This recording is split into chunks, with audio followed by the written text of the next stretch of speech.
ಓಂ ನಾರಾಯಣಾಯ ಪರಿಪೂರ್ಣಗುಣಾರ್ಣವಾಯ ವಿಶ್ವೋದಯ ಸ್ಥಿತಿಲಯೋನ್ನಿಯತಿಪ್ರದಾಯ ಜ್ಞಾನಪ್ರದಾಯ ವಿಬುಧಾಸುರಸೌಖ್ಯದುಃಖ ಸತ್ಕಾರಣಾಯ ವಿತತಾಯ ನಮೋ ನಮಃ. ಅಭ್ರಮಂ ಭಂಗರಹಿತಂ ಅಜಡಂ ವಿಮಲಂ ಸದಾ ಆನಂದತೀರ್ಥಮತುಲಂ ಭಜೆ ತಾಪತ್ರಯಾವಹಂ.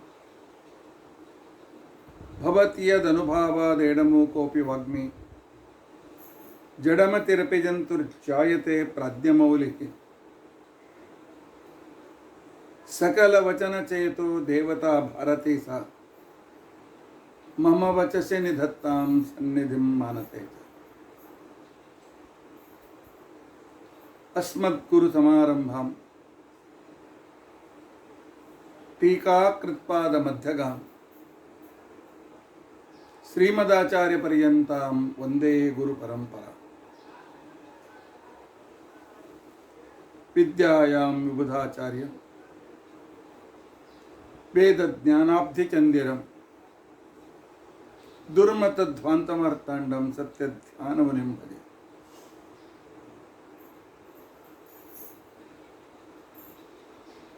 ಪಂಚಾಶದ್ವರ್ಷಪರ್ಯಂತಂ ಸತತಂ ರಾಮಪೂಜಕಃ ಶ್ರೀ ಸತ್ಯಪ್ರಮೋದ ಗುರುರಾಟ್ ಹಾಸತಾಂ ನೋ ಹೃದಂಬ. ಬಂಧುಸ್ತ್ವಂ ಗುರುರಿಷ್ಟದೈವತಮಿತಿ ತತ್ಪಾದಪಂಕೇರುಹಂ ಪ್ರಾಪ್ತಂ ಮಾಂ ಪರಿಪಾಲಯೇತಿ ಸತತಂ ಯಾಚೇ ನಿಬದ್ಧಾಂಜಲಿಃ. ಚಿತ್ತಂ ಮದ್ಗುಣದೋಷಚಿಂತನವಿಧೌ ನೂನಂ ಮನಂ ಮಾ ಕೃತಾಃ. ಶ್ರೀ ಸತ್ಯಾತ್ಮಗುರೋ ತ್ವದಂಗ್ರಿಯುಗಲಂ ಹಿತ್ವಾ ನಮೇ ಸದ್ಗತಿ. ಯೈರಹಂ ಸುಖವತ್ ಸಮ್ಯಕ್ ಶಿಕ್ಷಿತೋಸ್ಮಿ ಕೃಪಾಲುಭಿಃ ತಾನ್ ವಂದೇ ಧನುಪಾಚಾರ್ಯಾನ್ ತತ್ವಜ್ಞಾನಾರ್ಥ ಸಿದ್ಧೈ. ಶ್ರೀ ಗುರುಭ್ಯೋ ನಮಃ. ಹರಿ ಓಂ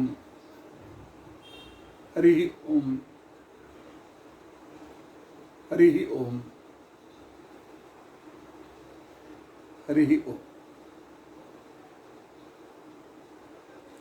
ಸ್ವಸ್ತಿಸ್ತು ಅಸೇಢ ಸನ್ಮಂಗಲಾನಿ ಸಂತು.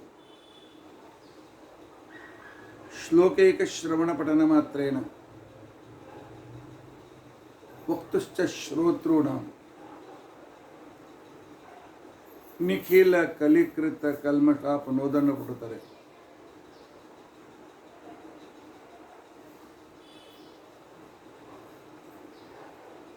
ಧರ್ಮಾದ್ಯ ಕೆಲ ಪುರುಷಾರ್ಥ ಸಾಧನೀಭೂತ ಅದ್ಯ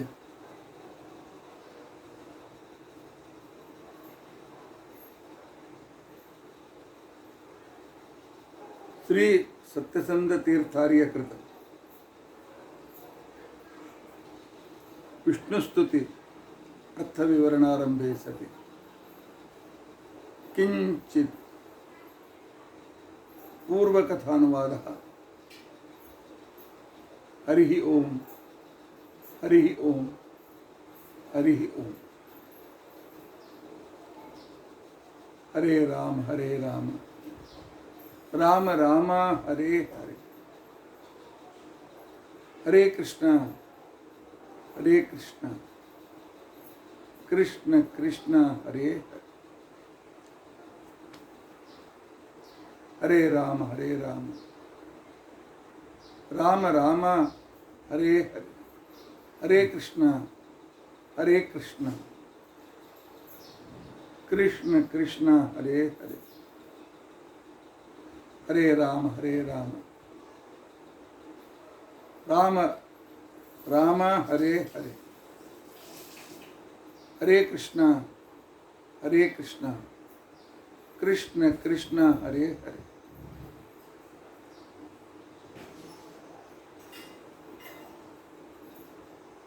ಶ್ರೀ ಗುರುಭ್ಯೋ ನಮಃ. ಹರಿ ಓಂ ಹರಿ ಓಂ ಹರಿ ಓಂ.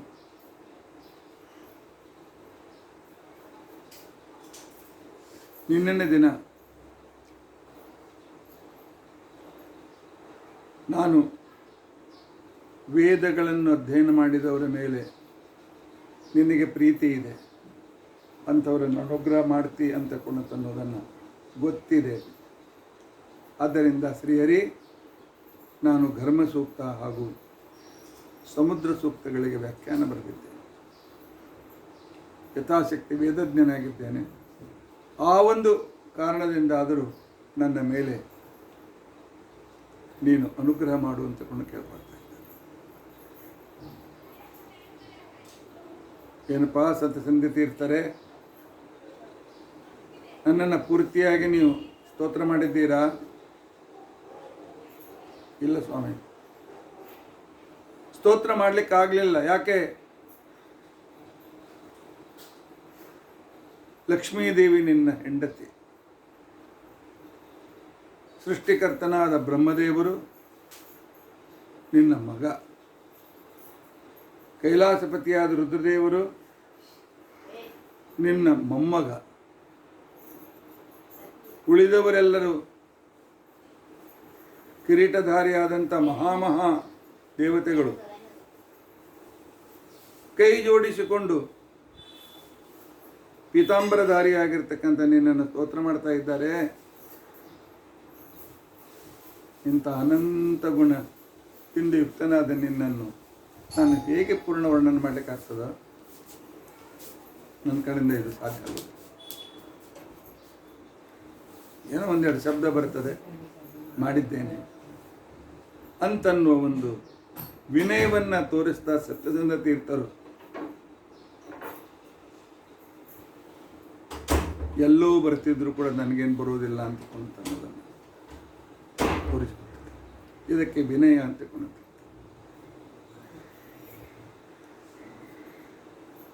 ಇದಾದ ಮೇಲೆ ನಮ್ಮನ್ನು ಲಕ್ಷ್ಯದಲ್ಲಿಟ್ಟುಕೊಂಡು ಹೇಳ್ತಾರೆ, ನಾವು ದೇವರದಿಂದ ದೂರ ಇದ್ದೇವೆ. ದಿನಕ್ಕೆ ಎಷ್ಟು ವೇಳೆ ದೇವರನ್ನು ನೆನೆಸ್ತೇವೆ ಹೇಳಿ?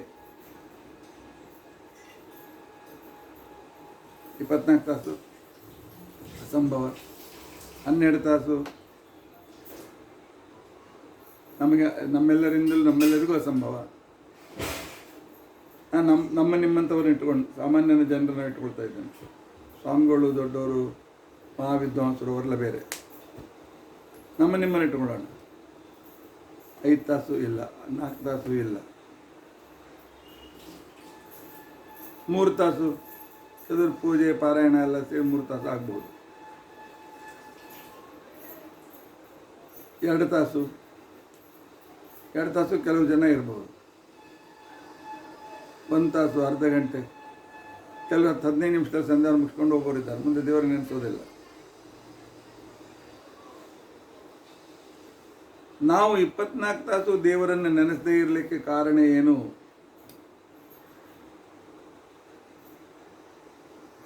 ಕೂದಲು ಬೆಳ್ಳಗಾದರು, ಹಲ್ಲು ಬಿದ್ದರು,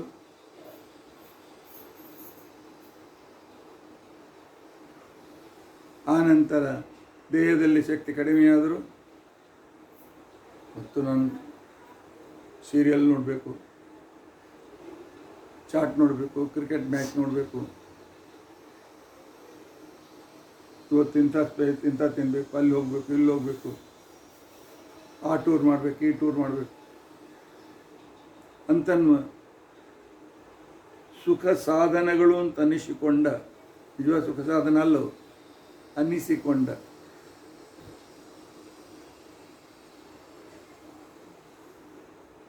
ಅಂಥ ಸುಖ ಸಾಧನೆಗಳಿಂದ ನಾವು ಬಿದ್ದಿದ್ದೇವೆ. ಹೆಂಡತಿ ಮೇಲಿನ ಮೋಹ, ಮಕ್ಕಳ ಮೇಲಿನ ಮೋಹ, ಮೊಮ್ಮಕ್ಕಳ ಮೇಲಿನ ಮೋಹ, ಬಂಧುಗಳ ಮೋಹ, ಸತಿ ಮೋಹ, ಪತಿ ಮೋಹ, ಸುತ ಮೋಹ, ಬಂಧು ಬಳಗದ ಮೋಹ ಎಂದೋ ಪುರಂದರದಾಸರು ಹೇಳಿಬಿಟ್ಟಿದ್ದಾರೆ. ಈ ಕಾರಣದಿಂದ ನಾವು ದೇವರಿಂದ ದೂರ ಇದ್ದೇವೆ. ಇಂಥ ಸಂದರ್ಭದಲ್ಲಿ ಪರಮಾತ್ಮ ನನ್ನ ಪ್ರಯತ್ನ ಕಡಿಮೆ ಬೀಳ್ತಾ ಇದೆ.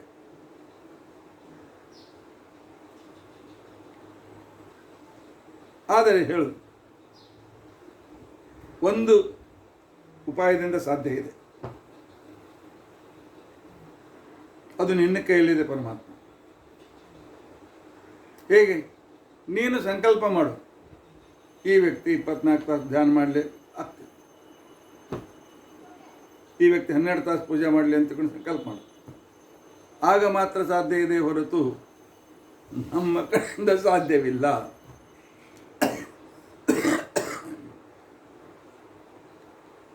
ಒಟ್ಟು ನೀನು ಶರಣ ಬಂದಿದ್ದೇವೆ, ನಮ್ಮ ಕಡೆಯಿಂದ ಏನು ಮಾಡಿಸ್ಬೇಕು ಮಾಡಿಸು, ಮೋಕ್ಷ ಕೊಡು. ಸರೆಂಡರ್ ಆಗಿವೆ. ನೀನು ಹೇಳಿದ್ದಿಲ್ಲ ನಾಮಕರ್ತ ಹರಿಕರ್ತ ಅಂತೇಳಿ ಆತ್ಮ ಸಮರ್ಪಣೆ ಮಾಡು ಅಂತೇಳಿ 9ನೇ ಭಕ್ತಿ ಆತ್ಮ ಸಮರ್ಪಣೆ ಮಾಡಿದ್ದೇನೆ. ನನ್ನನ್ನು ವಿಷಯ ಆಕರ್ಷಣೆಗಳಿಂದ ದೂರ ಮಾಡು, ಸುಖ ಸಾಧನಗಳನ್ನು ತನಿಸ್ಕೊಂಡಿರ್ತಕ್ಕಂಥ ಕೃತ್ರಿಮ ಸಾಧನಗಳಿಂದ ನನ್ನನ್ನು ದೂರ ಮಾಡು. ಪರಮಾತ್ಮ ನೀನು ಸಂಕಲ್ಪ ಮಾಡದೆ ಹೊರತು ನಾನು ಉದ್ಧಾರ ಆಗೋದಿಲ್ಲ. ನಿನ್ನ ಹತ್ರ ಬಂದಿದ್ದೇನೆ, ಏನು ಮಾಡ್ತಿ ಮಾಡ್ಕೊ.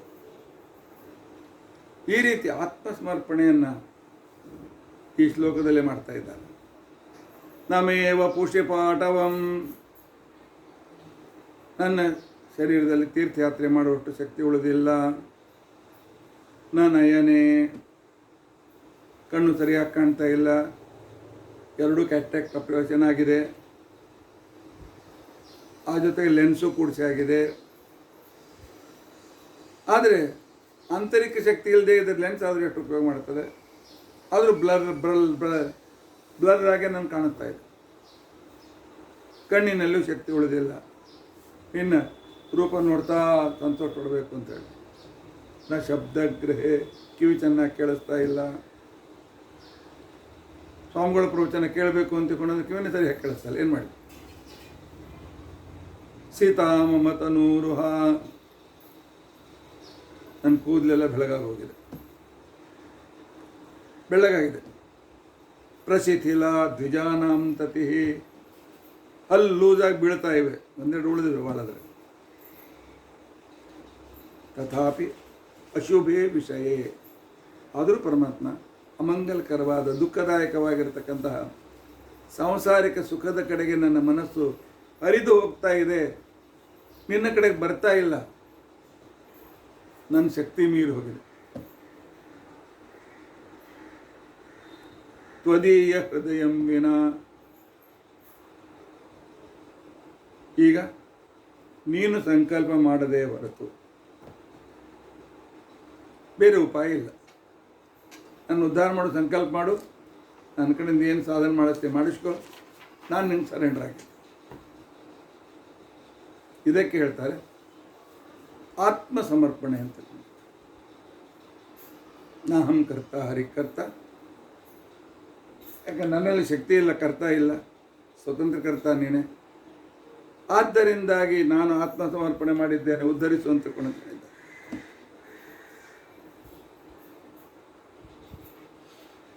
ಆಗ ಪರಮಾತ್ಮ ಹೇಳ್ತಾನೆ, ಸ್ವಲ್ಪ ಆದರೂ ಸ್ತೋತ್ರ ಮಾಡು.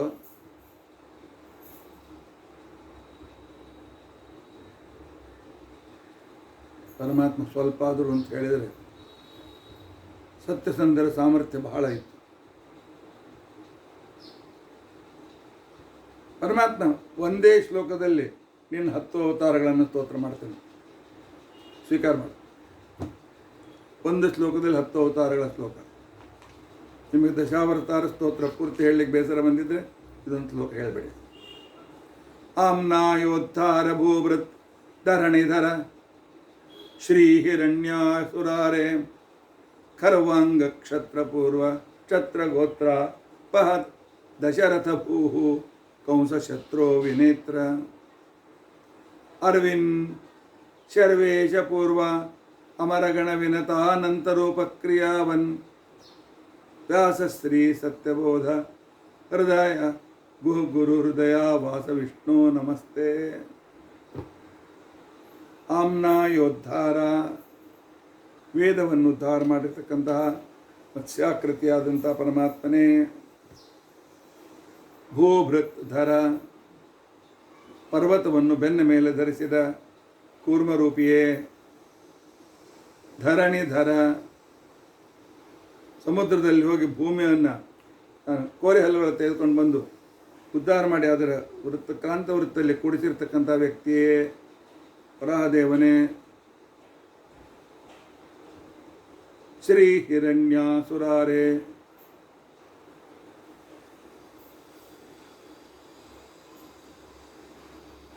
ಹಿರಣ್ಯಾಸುರಾರೇ, ಹಿರಣ್ಯಕಶಿಪು ಅಂತಕ್ಕಂಥ ಸುರನನ್ನು ಸಂಹಾರ ಮಾಡಿರ್ತಕ್ಕಂಥ ನರಸಿಂಹನೇ.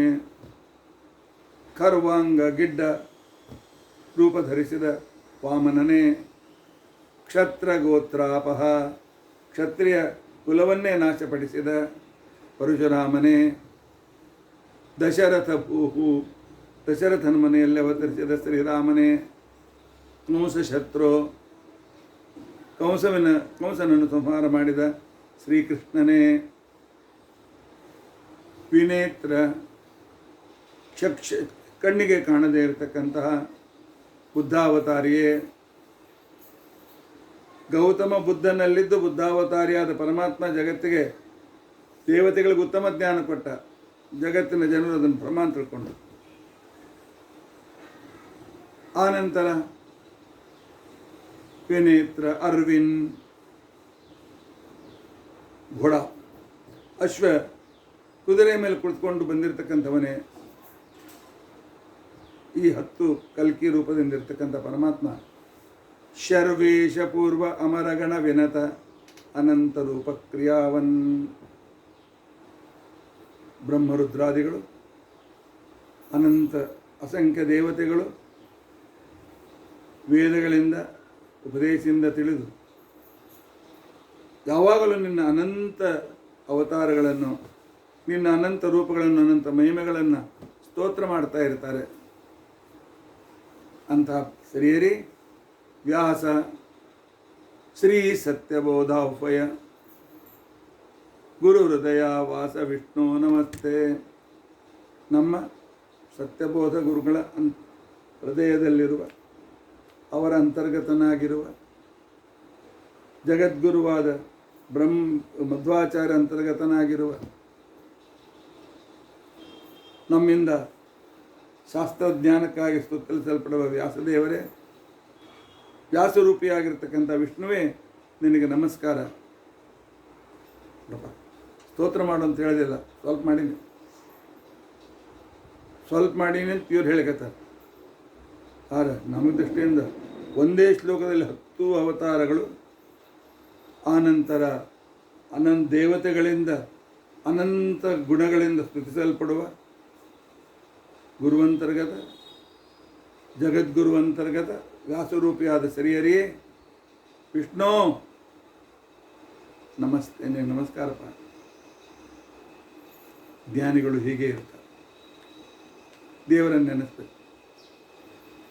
ನಮ್ಗೆ ಭಾಳ ಎಲ್ಲ ನೆನಪಾಗಿದೆ. ಇದು ಕೂಡ ಇದೊಂದು ಶ್ಲೋಕ ನೆನಪಿಟ್ಕೊಳ್ಳೋಣ. ಯಾವುದೇ ದೇವಾಲಯಕ್ಕೆ ಹೋದರೆ ವೆಂಕಟೇಶ್ ದೇವರು, ನರಸಿಂಹ ದೇವರು, ಧನ್ವಂತರಿ, ಶ್ರೀರಾಮ ಇತ್ಯಾದಿ ಮಂದಿರಕ್ಕೆ ಹೋದ್ರಂತೂ ಡೈರೆಕ್ಟಾಗಿ. ಇನ್ನು ಹನುಮಂತ ದೇವರು ಗಣಪತಿ ಮಂದಿರಕ್ಕೆ ಹೋಗಿದ್ರೆ ಅವರ ಅಂತರ್ಗತನಾಗಿ ಪರಮಾತ್ಮನ ಸ್ತೋತ್ರ ಮಾಡಬೇಕು. ಆಮ್ನಾಯೋದ್ಧಾರ ಭೂಭೃತ್ ಧರಣಿ ಧರಹರ ಶ್ರೀ ಹಿರಣ್ಯಾಸುರಾರೇ. ಖರ್ವಾಂಗ ಗೋತ್ರಾಪಹ ದಶರಥ ಭೂಹು ಕಂಸಶತ್ರೋ ವಿನೇತ್ರ. ಅರ್ವಿನ್ ಸರ್ವೇಶ ಪೂರ್ವ ಅಮರಗಣ ವಿನತಾನಂತರೂಪ ಕ್ರಿಯಾವನ್. ವ್ಯಾಸಸ್ತ್ರೀ ಸತ್ಯಬೋಧ ಹೃದಯ ವಾಸ ವಿಷ್ಣು ನಮಸ್ತೆ. ನಮ್ಮಲ್ಲಿ ಲಕ್ಷ್ಮೀನಾರಾಯಣನಷ್ಟೇ ಸ್ತೋತ್ರ ಮಾಡಿ ನಡೆಯುವುದಿಲ್ಲ. ಜೀವೋತ್ತಮರಾದ ವಾಯುದೇವರ ಅನುಗ್ರಹ ನಮಗೆ ಬೇಕು. ಮಧ್ವಾರ್ಯ ಮೀಡೆ ಮುಕ್ತೇ ಅಧ್ವಾನಂ.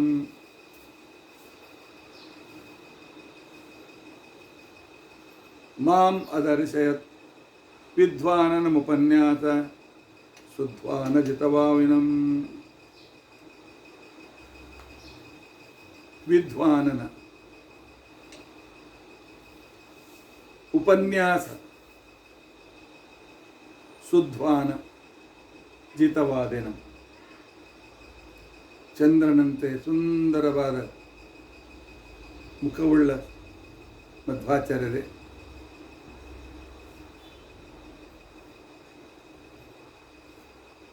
ಶುದ್ಧ್ವಾನ ಉಪನ್ಯಾಸ ಶುದ್ಧ್ವಾನ, ನಿಮ್ಮ ಸಚ್ಚಾಸ್ತ್ರ ಪ್ರವಚನ ಅಂತ ತಿಳ್ಕೊಂಡಂತನ್ನುವ ಧ್ವನಿಯಿಂದ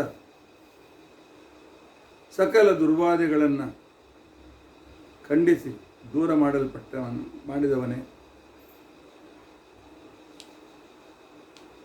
ಇಂತಹ ಮುಕ್ತೇ ಅಧ್ವಾನಂ ಮಾಮದರ್ಶನ್, ನನಗೆ ಮೋಕ್ಷದ ದಾರಿಯನ್ನು ತೋರಿಸಿರ್ತಕ್ಕಂತಹ ಮಧ್ವಾಚಾರ್ಯರೇ, ಯಥಾಶಕ್ತಿ ನಿಮ್ಮನ್ನು ಸ್ತೋತ್ರ ಮಾಡ್ತೇನೆ.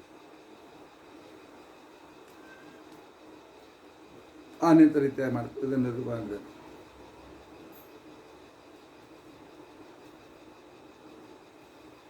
ಇದು ಗುರುಗಳ ಪರವಾಗಿ. ಯಾಕೆ ಗುರುಗಳು ಅದೇ ಪೀಠದಲ್ಲಿ, ಮಧ್ವಾಚಾರ್ಯ ಪೀಠದಲ್ಲಿ ಇವರು ಬಂದಿದ್ದಾರೆ.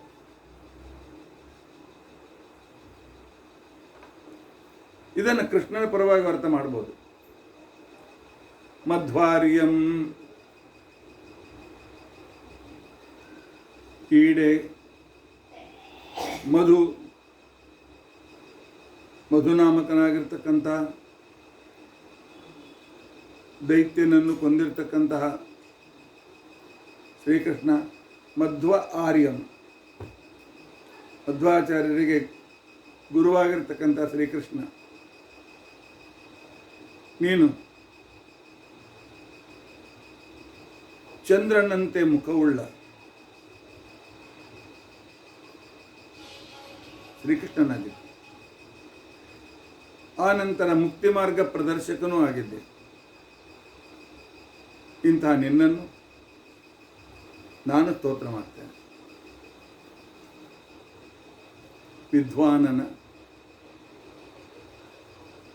ವಿದ್ವಾನನ ಅಂತಕೊಂಡಂತಂದರೆ ಚಂದ್ರನಂತೆ ಮುಖವುಳ್ಳ ಮಧ್ವ ಆರ್ಯಂ, ಮಧ್ವಾಚಾರ್ಯರಿಗೆ ಗುರು ಅಥವಾ ಶ್ರೇಷ್ಠನಾಗಿರ್ತಕ್ಕಂತಹ ಶ್ರೀಹರಿಯೇ, ಉಪನ್ಯಾಸ ಶುದ್ಧ್ವಾನ ಜಿತವಾದಿನಂ, ಗೀತಾ ಉಪದೇಶವನ್ನು ಮಾಡಿ ಜಗತ್ತಿನ ಎಲ್ಲ ದುರ್ವಾದಗಳನ್ನು ಖಂಡನೆ ಮಾಡಿ ಹಾಕಿರ್ತಕ್ಕಂತಹ ಶ್ರೀಕೃಷ್ಣನೇ. ಮುಕ್ತೇ ಅಧ್ವಾನಂ ಮಾಮದರ್ಶನನ್, ಗೀತಾ ಇತ್ಯಾದಿ ಗ್ರಂಥಗಳಿಂದ ಮುಕ್ತಿಯ ದಾರಿಯನ್ನು ತೋರಿಸಿರ್ತಕ್ಕಂಥ ಶ್ರೀಕೃಷ್ಣನೇ, ನಿನ್ನ ಈಡೇ ನಿನ್ನನ್ನು ಸ್ತೋತ್ರ ಮಾಡ್ತೇನೆ. ಸಂಸ್ಕೃತದ ವೈಶಿಷ್ಟ್ಯ ಅದ್ಭುತವಾಗಿತ್ತು. ಮಧ್ವಾಚಾರ್ಯರಿಗೆ ಮಧ್ವಾರ್ಯರು ಅಂತ ಯಾಕೆ ಹೆಸರು ಬಂತು?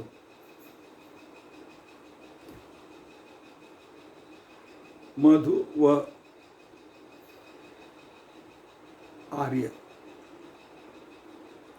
ಮಧು ಅಂತಿಕೊಂಡಂತಂದರೆ ಸುಖಾತ್ಮಕರಾಗಿರ್ತಕ್ಕಂತಹ, ವ ಸಕಲರಿಂದಲೂ ಸ್ವೀಕರಿಸಲ್ಪಡುವ, ವಾಯುರ್ಹಿ ವರ್ಣೀಯತಃ ಅಂತೇಳಿ ಮಧ್ವಾಚಾರ್ಯ ಹೇಳಿದ್ದಾರೆ. ಅಂತಹ ಆನಂದ ಸ್ವರೂಪನಾದ ಆರ್ಯ ಯಾರನ್ನು ನಾವು ಸ್ವೀಕರಿಸಬೇಕು, ಯಾರನ್ನು ಹುಡುಕೊಂಡು ಹೋಗಬೇಕು ಅಂದರೆ ಸುಖಾತ್ಮಕನು ಆನಂದ ಸ್ವರೂಪರು ಆದ, ಅಂದರೆ ಮುಂದೆ ಮೋಕ್ಷ ನಿಶ್ಚಿತ ಇದೆ. ಈಗಲೂ ಕೂಡ ತ್ರಿಗುಣಗಳು ನಿಮ್ಮಲ್ಲಿ ದಗ್ಧಪಟವತ್ತಿವೆ. ಇಂತಹ ಆನಂದ ಸುಖಗಳಲ್ಲಿ ಯಾವಾಗಲೂ ರತರಾಗಿ ಭಕ್ತರಿಂದ ಸ್ವೀಕರಿಸಲ್ಪಡುವವರೇ, ಅದರಿಂದ ಮಧ್ವಾರ್ಯ ಅಂತ ಹೆಸರು.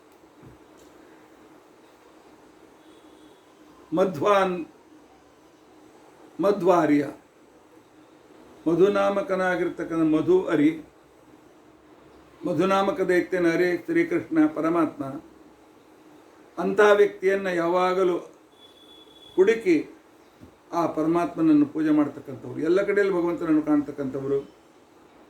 ಆದ್ದರಿಂದಾಗಿ ಅವರಿಗೆ ಮಧ್ವಾರ್ಯ ಅಂತಿಕೊಂಡು ಅಂತ ಹೇಳಿ. ವರಣೀಯನಾದ್ದರಿಂದಾಗಿ ವ ಅಂತಿಕೊಂಡಂತ ಅನ್ನೋದರಿಂದ ಇಂಥ ಮಧುನಾಮಕ ದೈತ್ಯವನ್ನು ಸಂವರಿಸಿ ಎಲ್ಲರಿಂದಲೂ ಸ್ತುತ್ಯನಾಗಿರ್ತಕ್ಕಂಥವರು ಅಂಥ ಪರಮಾತ್ಮನಿಂದ ವರಣೀಯ. ಭಗವಂತ ಮಧ್ವಾಚಾರ್ಯನ ಆರಿಸಿ ಅವರ ಮೇಲೆ ಅನುಗ್ರಹ ಮಾಡ್ತಾನೆ.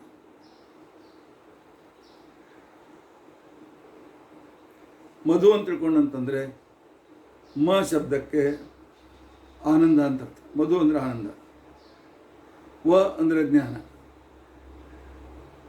ಆರ್ಯ ಅತ್ಯಂತ ಶ್ರೇಷ್ಠ ಆಚರಣಶೀಲ, ಜ್ಞಾನಾನಂದ ಪೂರ್ಣರಾದ ಶ್ರೇಷ್ಠ ಆಚರಣಶೀಲರಾಗಿರ್ತಕ್ಕಂಥ ಆದರಣೀಯರಾಗಿರ್ತಕ್ಕಂಥವರು. ಆದ್ದರಿಂದಾಗಿ ಮಧ್ವಾರ್ಯ ಅಂತನ್ನೋದು ಮಧ್ವಾಚಾರ್ಯರಿಗೆ ಹೆಸರು.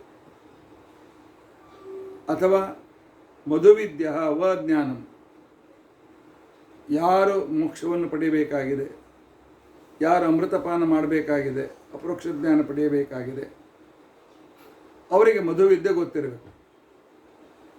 ಅವರಿಗೆ ಮಧುವಿದ್ಯೆಯನ್ನು ಉಪದೇಶ ಮಾಡ್ತಕ್ಕಂಥವ್ರು ಮಧ್ವಾಚಾರ್ಯರು, ವಾಯುದೇವರು. ಆದ್ದರಿಂದಾಗಿ ಮಧುವಿದ್ಯೆಯಿಂದ ಯಾರು ಜ್ಞಾನವನ್ನು ಪಡೆದಿದ್ದಾರೆ ಅಂತಹ ದೇವತೆಗಳಿಗೆ ಅಥವಾ ಅಪರೋಕ್ಷ ಜ್ಞಾನಿಗಳಿಗೆ ಅರಂ ಮೋಕ್ಷಾನಂದವನ್ನು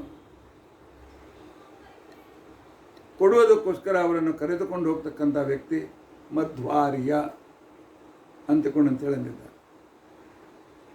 ಆಚಾರ್ಯನು ಈ ರೀತಿಯಾಗಿ ಕರೆದಿದ್ದಾರೆ. ಮಧು ಇತ್ಯಾನಂದ ಉದ್ದಿಷ್ಟ.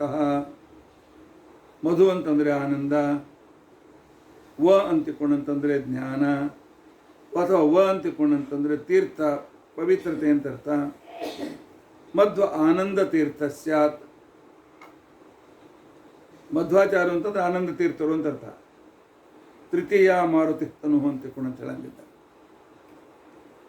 ಹೀಗೆ ತಮ್ಮ ಗುರುಗಳಾಗಿರ್ತಕ್ಕಂಥ ಮಧ್ವಾಚಾರ್ಯರನ್ನು ವರ್ಣನೆ ಮಾಡ್ತಾರೆ. ಆ ನಂತರ ಸತ್ಯಸಂಧರ ತೀರ್ಥರು ಯಾತ್ರಾಕ್ರಮದಿಂದ ಮೊನ್ನೆ, ಯಾಕೆಂದರೆ ಬೊಂಬೈ ಅವರಿಗೆ ಮೊನ್ನೆ ದಶಮಿ, ದಶಹರಾ ಜೊತೆ ಭಾಗೀರಥ ಜಯಂತಿ,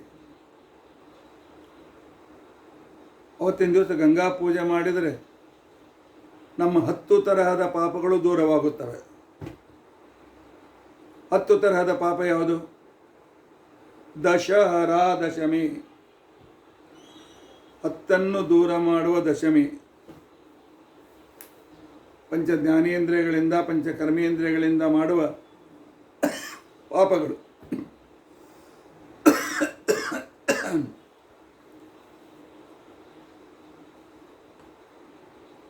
ದಶೇಂದ್ರಿಯಗಳಿಂದ ಮಾಡ್ತಕ್ಕಂಥ ಮತ್ತು ಅದ್ರ ಜೊತೆಯಲ್ಲಿ ಸೇರಿಕೊಂಡಿರ್ತಕ್ಕಂಥ ಮನಸ್ಸಿನಿಂದ ಮಾಡ್ತಕ್ಕಂಥ ಸಕಲ ಪಾಪಗಳನ್ನು ದೂರ ಮಾಡ್ತಾಳೆ ಗಂಗಾದೇವಿ. ಜ್ಯೇಷ್ಠ ಶುಕ್ಲ ಪಕ್ಷ ದಶಮಿಯ ದಿವಸ ಗಂಗಾದೇವಿಯನ್ನು ಪೂಜೆ ಮಾಡಿ 10 ಪಾಪ ದೂರ ಮಾಡ್ತಾಳೆ ಅಂತೇಳಿ 10 ಫಲಗಳನ್ನು ನೈವೇದ್ಯ ತೋರಿಸಿ ಯೋಗ್ಯ ವ್ಯಕ್ತಿಗಳಿಗೆ ಅದನ್ನು ದಾನ ಮಾಡಿದರೆ 10 ಇಂದ್ರಿಯಗಳಿಂದ ಮಾಡಲ್ಪಡುವ, ಇಲ್ಲಿ 10 ಇಂದ್ರಿಯ ಅಂತಿಕೊಂಡಂತಂದರೆ ವಾಯು ಮತ್ತು ಉಪಸ್ಥವನ್ನು 1 ಇಂದ್ರಿಯವನ್ನಾಗಿ ಹಿಡಿದು ಮನಸ್ಸನ್ನು ಸೇರಿಸಿ 10 ಇಂದ್ರಿಯಗಳು ಅಂತ ಲೆಕ್ಕ ಹಾಕಿದ್ದಾರೆ. ಆ ಭಾಗೀರಥಿಯನ್ನು ನೋಡಿ ಸತ್ಯಸಂಧರು ಈ ರೀತಿಯಾಗಿ ವರ್ಣನೆ ಮಾಡ್ತಾರೆ. ಭಾಗೀರಥಿ ಗುಣಾನ್ ವಕ್ತುಂ, ಗಂಗಾದೇವಿ ನಿನ್ನ ಗುಣಗಳನ್ನು ವರ್ಣಿಸಲು ಭೋಗೀಶೋ ಬಹುಲಾನನಃ, 1,000 ಮುಖವುಳ್ಳ ಶೇಷದೇವರು. ಆ ನಂತರ ವಾಗೀಶನಾಗಿರ್ತಕ್ಕಂತಹ ಬೃಹಸ್ಪತಿ ಇವರು ನಿನ್ನ ಗುಣಗಳನ್ನು ವರ್ಣಿಸಲಿಕ್ಕೆ ಸಾಧ್ಯವಿಲ್ಲ. ಅಂಥ ಗೀರ್ವಾಣ ತರಂಗಿಣಿ ದೇವತೆಗಳ ದೇವಲೋಕದಲ್ಲಿ ಹರಿದ ನದಿಯೇ ಗಂಗಾದೇವಿಯೇ, ನಿನ್ನ ಗುಣಗಳನ್ನು ವರ್ಣನೆ ಮಾಡಲಿಕ್ಕಾಗೋದಿಲ್ಲ. ಆ ರೀತಿ ನೋಡಿದರೆ ಗಂಗಾ ಶೇಷದೇವರಿಗಿಂತ ಕಡಿಮೆ ಕಕ್ಷದಲ್ಲಿ ಇರ್ತಕ್ಕಂಥವಳು.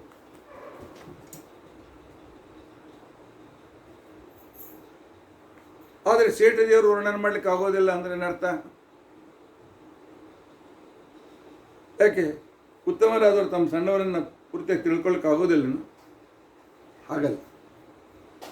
ಭಾಗೀರಥಿ ನದಿಯಲ್ಲಿ ಪರಮಾತ್ಮನ ಪಾದದ ಧೂಳಿ ಇದೆ. ಪಾದದ ಆ ಧೂಳಿಯ ಒಂದು ಕಣದಲ್ಲಿರುವ ಅನಂತ ಗುಣಗಳನ್ನು ಲಕ್ಷ್ಮೀದೇವಿ ದಿನಾಲು ಚಿಂತನೆ ಮಾಡಿ ಆನಂದ ಪಡ್ತಾ ಇರ್ತಾಳೆ.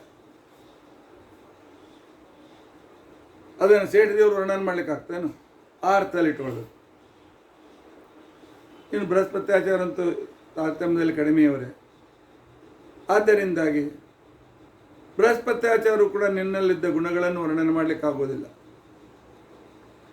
ಏನಪ್ಪ? ಭಾಗೀರಥಿಯಲ್ಲಿರ್ತಕ್ಕಂಥ ಗುಣಗಳು ಯಾವುದು? ಒಂದೆರಡಾದರೂ ಹೇಳಲ್ಲ. ಮೊದಲನೇದ್ದು, ಗಂಗಾ ನದಿಯಲ್ಲಿ ಇಂಥ ಒಂದು ವಿಶಿಷ್ಟವಾದ ಬ್ಯಾಕ್ಟೀರಿಯಾಗಳಿವೆ ಅಲ್ಲ, ಅವು ಉಳಿದ ಎಲ್ಲ ಬ್ಯಾಕ್ಟೀರಿಯಾಗಳನ್ನು ತಿಂದು ಹಾಕಿಬಿಡ್ತವೆ, ನಾಶಪಡಿಸ್ಬಿಡ್ತವೆ.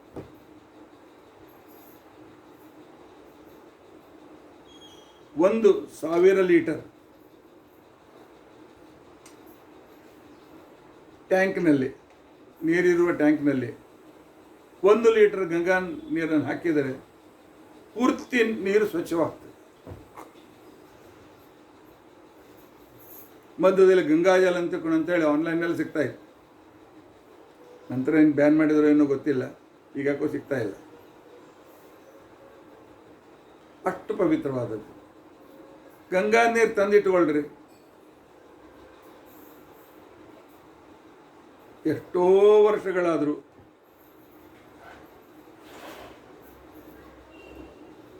ಆ ನೀರು ಹುಳ ಆಗುವುದಿಲ್ಲ.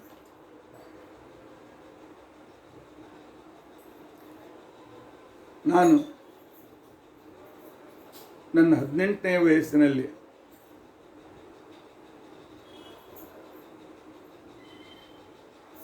ಸುಮಾರು 64 ವರ್ಷಗಳ ಹಿಂದೆ ಬನಾರಸ್ಗೆ ಮೇಲೆ ಹೋಗ್ತಾ ಇದ್ದೆ. ಅಲ್ಲಿ ಬನಾರಸ್ ಯೂನಿವರ್ಸಿಟಿಯ ಗ್ರ್ಯಾಜುಯೇಟ್ ನಾನು. ಒಂದು ದೀಕ್ಷಾಂತ ಸಮಾರೋಹಕ್ಕೆ ಹೋದಾಗ ಒಂದು ಬಾಟ್ಲಿಯಲ್ಲಿ ತುಂಬ ತಂದಿಟ್ಟಿದ್ದೇನೆ. ಇವತ್ತಿಗೂ ನನ್ನ ಮನೆಯಲ್ಲಿದ್ದ ದಿನಾಲು ಪೂಜೆ ಮಾಡ್ತೇನೆ. ಒಂದು ಕೂಡ ಸ್ವಲ್ಪ ಕೂಡ ಫೈನ್ ಟ್ರಾನ್ಸ್ಪರೆಂಟ್ ನೀರಿದೆ, ಒಂದು ಹುಳ ಇಲ್ಲ, ಒಂದೂ ಇಲ್ಲ. 68 ವರ್ಷ ಆಯಿತು, 64 ವರ್ಷ ಆಯಿತು. ಅಂಥ ಒಂದು ಅದ್ಭುತವಾದ ಗುಣ ಇದೆ. ಎರಡನೇದು ಬಹಳ ದೊಡ್ಡ ಗುಣ, ಸ್ನಾನ ಮಾಡಿದವರಿಗೆ ಗಂಗಾ ನದಿಯಲ್ಲಿ ಮುಳುಗಿ ಹಾಕಿದ್ರೆ ಸಾಕು, ನಮ್ಮ ಎಲ್ಲ ಪಾಪಗಳು ಹೊರಟೋಗ್ತವೆ. ಪಾಪ ಅಂತಂದರೆ ರೋಗಗಳು, ಎಲ್ಲ ರೋಗ ಹೊರಟೋಗ್ತವೆ. ಕಾಶಿಯಲ್ಲಿ ಒಂದು ಇನ್ಸ್ಟಿಟ್ಯೂಟ್ ಇದೆ. ಅದೇ ರೀತಿ ಹರಿದ್ವಾರದಲ್ಲಿ ಪತಂಜಲಿ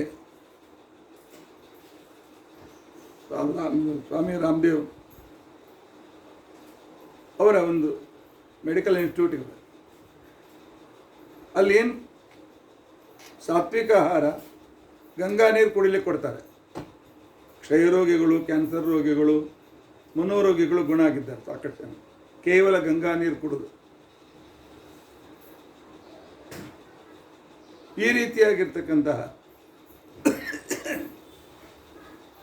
ಅದಕ್ಕೆ ಹಿಂದಿನ ಕಾಲದ ನಮ್ಮ ಹಿರಿಯರು ಏನು ಮಾಡ್ತಿದ್ರು, ಯಾರಿಗೆ ಅನುಕೂಲ ಇದೆ, ಯಾವಾಗ ನಡಿಲಿಕ್ಕೆ ಆಗ್ತಿರ್ಲಿಲ್ಲ. ಇನ್ನೇನು ಮರಣ ಸಮೀಪಿಸಿದೆ ಅಂತಂದಾಕನು ಕಾಶಿಯಲ್ಲಿರ್ತಾಯಿದ್ರು. ಹೀಗಾಗಿ ಕೊನೆಗೆ ಅವರಿಗೆ ಬೆಡ್ ರಿಡನ್ ಆಗಿ ಅವ್ರ ಪ್ರಾಣ ಹೋಗ್ತಿರಲಿಲ್ಲ. ಗಂಗಾ ನೀರು ಕುಡಿಯೋದರಿಂದ ಬೆಡ್ ರಿಡನ್ ಆಗೋ ಪ್ರಸಂಗ ಬರ್ತಿರಲಿಲ್ಲ. ಹಾಗೆ ಗಟ್ಟಿಮುಟ್ಟಾಗಿದ್ದಲ್ಲಿ ಆ ರುದ್ರದೇವರಿಂದ ತಾರಕ ಮಂತ್ರವನ್ನು ಉಪದೇಶ ತೆಗೆದುಕೊಂಡು ಒಳ್ಳೆ ಸದ್ಗತಿಗೆ ಹೋಗ್ತಾ ಇದ್ದರು. ನಮಗೆ ಹಾಸ್ಪಿಟಲ್ನಲ್ಲಿ ಹಾಸಿಗೆ ಮೇಲೆ ಮರಣವನ್ನು ಪಡಿತಿರಲಿಲ್ಲ. ಬೇಡಪ್ಪ, ಕಾಶಿ ತನಕ ಹೋಗ್ಲಿಕ್ಕೆ ಆಗಲಿಲ್ಲ. ಗಂಗಾ ಗಂಗೇತಿಯೋ ಬ್ರೂಯಾತ್ ಯೋಜನಾನಾಂ ಚತೈರಪಿ ಮುಚ್ಚತೆ ಸರ್ವ ಪಾಪೇಭ್ಯ ವಿಷ್ಣುಲೋಕಂ ಸಗಚ್ಚತೆ. ಗಂಗಾ ಗಂಗಾ ಗಂಗಾ. ಬೆಳಿಗ್ಗೆ ಸ್ನಾನ ಕಾಲದಲ್ಲಿ ಮಧ್ಯಾಹ್ನ ನೆನಪಾದಾಗ ಗಂಗಾ ಗಂಗಾ ಗಂಗಾ ಅಂತ ತಿಳ್ಕೊಂಡಂತ ಹೇಳಿ, ಅದು ಎಷ್ಟೋ 1000 ಕಿಲೋಮೀಟರ್ ದೂರದಲ್ಲಿರ್ಬೋದು, 1000 ಮೇಲೆ ಕಿಲೋಮೀಟರ್ ದೂರದಲ್ಲಿರ್ಬೋದು ಗಂಗಾ ನದಿ. ಆದರೆ ನಮ್ಮ ಎಲ್ಲ ಪಾಪಗಳನ್ನು ದೂರ ಮಾಡ್ತಾಳೆ. ಸ್ನಾನ ಮಾಡುವಾಗ ನಂದಿನಿ ನಳಿನಿ ಸೀತಾ ಮಾಲತಿ ಕಮಲಾಪಹ ವಿಷ್ಣುಪಾದಾಬ್ಜ ಸಂಭೂತ ಗಂಗಾ ತ್ರಿಪಥಗಾಮಿನಿ ಭಾಗೀರಥಿ ಭೋಗವತಿ ಜಾಹ್ನವಿ ತ್ರಿದಶೇಶ್ವರಿ. ಈ 12 ಹೆಸರುಗಳನ್ನು ತೆಗೆದುಕೊಂಡ್ರೆ ಸ್ನಾನ ಕಾಲೇ ಸದಾ ಪಠೇತ್. ಗಂಗಾ ಸ್ನಾನ ಮಾಡಿದ ಪುಣ್ಯ ಬರ್ತದೆ. ತಿಳಿದುಕೊಂಡ್ರೆ ದಿನಾಲು ಗಂಗಾ ಸ್ನಾನದ ಪುಣ್ಯ ಇದೆ. ಅಂಗೀಕೃತಾನಂಗರಿ ಉತ್ತಮಂಗಾಂ ಸಂಗೀತಚರ್ಯಾಂ ಅಘರಾಶಿ ಭಂಗಾಂ ಭಂಗಾಗ್ರ ದೂರೀಕೃತ ಸತ್ತುರಂಗ ಗಂಗಾಮಹಂ ನೋಮಿ ಲಸತ್ತರಂಗ. ಇನ್ನೊಂದು ಶ್ಲೋಕದಿಂದ ಗಂಗೆಯನ್ನು ಸ್ತೋತ್ರ ಮಾಡ್ತಾ ಇದ್ದಾರೆ. ಅಂಗೀಕೃತ ಅನಂಗ ರಿಪುತ್ತಮಂಗ. ಪರಮಾತ್ಮನ ಪಾದೋದಕ ಅಂತ ತಿಳ್ಕೊಂಡಂತ ಹೇಳಿ ರುದ್ರದೇವರು ನಿನ್ನ ತಲೆ ಮೇಲೆ ಇಟ್ಕೊಂಡ್ರು. ನಿನ್ನ ವೈಯಕ್ತಿಕ ಸಾಮರ್ಥ್ಯದಿಂದಲ್ಲ, ಯಾಕಂದ್ರೆ ನೀನು ಅವ್ರಿಗಿಂತ ಕಡಿಮೆ. ಆದರೆ ರುದ್ರದೇವರು ಶಿರಸಾನಿನನ್ನು ಧಾರಣ ಮಾಡಿದ್ದಾರೆ. ಯಾಕೆ? ಪರಮಾತ್ಮನ ಪಾದೋದಕ ಅಂತ ತಿಳ್ಕೊಂಡಂತ ಹೇಳಿ. ಸಂಗೀತಚರ್ಯಾಂ. ಒಂದು ಕೆಲಸ ಮಾಡಿ, ಬದಲಿಗೆ ಹೋಗಿ ಬ್ರಿಡ್ಜ್ ಈ ಬದಿಯಲ್ಲಿ ಧರ್ಮಶಾಲೆಗಳಿವೆ, ಒಂದು ರೂಮ್ ಹಿಡ್ಕೊಳ್ಳಿ. ರಾತ್ರಿ ಎಲ್ಲ ಶಾಂತ ಆದಮೇಲೆ ಆ ಗಂಗಾ ನದಿ ಭೋರ್ಗರೆಯುತ್ತಾ ಹರಿಯುತ್ತಾ ಇರುವಾಗ ಆ ಶಬ್ದ ಕೇಳಿದಾಗ ಸ್ವಲ್ಪ ಕೇಳಿಸ್ತದೆ, ಆನಂತರ ಕೇಳಿಸ್ತದೆ. ಮಾಲಕಂಸ ರಾಗದಿಂದ ಪ್ರಾರಂಭ ಮಾಡಿ ಭೈರವಿವರೆಗೂ ಆ ಗಂಭೀರವಾದ ದಡ ದಡ ದಡ ಹರಿತಕ್ಕಂಥ ಗಂಗಾ ನದಿ ಹರಿಯುವಿಕೆ ಸಂಗೀತಚರ್ಯಾಂ.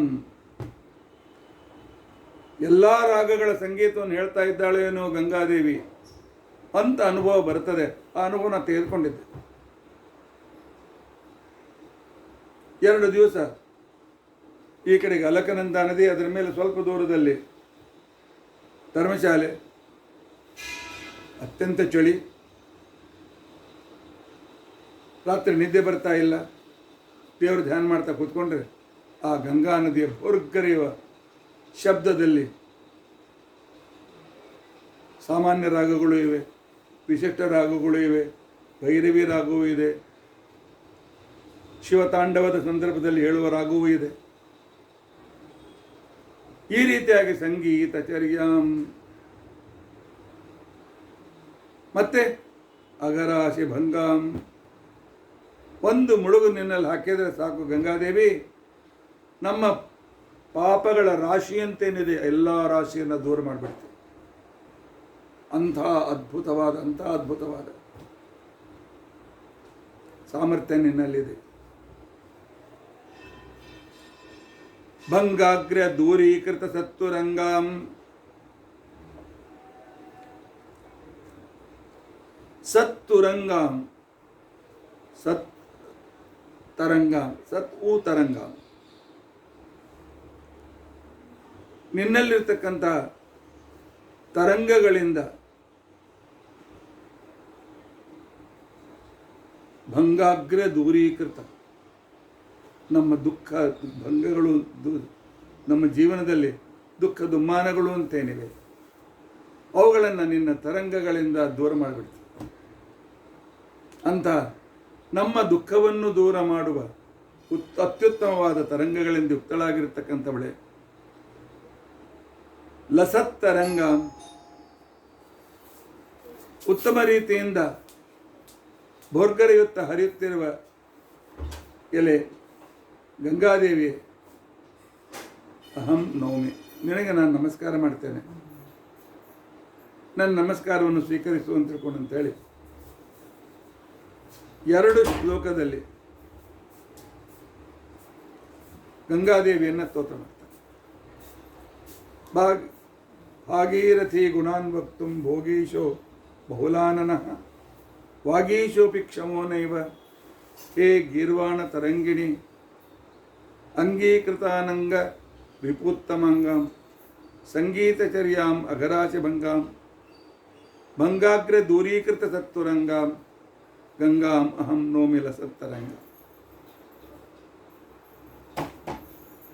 ಈಗ ಬಂದಮೇಲೆ ಗಂಗಾ ನದಿ ಸ್ತೋತ್ರ ಮಾಡಿದ ಮೇಲೆ ಗಂಗಾಧರನ ಸ್ತೋತ್ರ ಬೇಡವೇ? ಗಂಗಾಧರನನ್ನು ಸ್ತೋತ್ರ ಮಾಡ್ತಾ ಇದ್ದಾರೆ. ಭೇರಿ ಗೌರೀಶ ರಾಮಸ್ಯ ದೂರೀಕೃತ ಶಲಸ್ಯ ವೈರೀನ ಸಹತೆ ತಂತು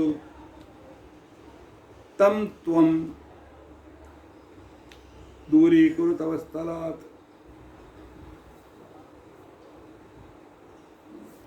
ಏ ಗಂಗಾಧರ, ಏ ಶಂಕರ, ನೀನು ಪರಮ ವೈಷ್ಣವ. ಆದರೆ ನಿನ್ನ ಸುತ್ತಲೂ ಇರ್ತಕ್ಕಂಥ ಬಹಳ ಜನ ಏನಿದ್ದಾರೆ, ನೀನು ಪರಮ ವೈಷ್ಣವ ಅಂತ ಮರೆದುಬಿಟ್ಟು ನೀನೇ ಸರ್ವೋತ್ತಮ ಅಂತೇಳಿ ನಿನ್ನನ್ನು ಸ್ತೋತ್ರ ಮಾಡುವ ಏನು ಆ ಶೈವರಿದ್ದಾರೆ, ಅವರೆಲ್ಲ ನಿನ್ನನ್ನು ಸುತ್ತಕೊಂಡಾರೆ.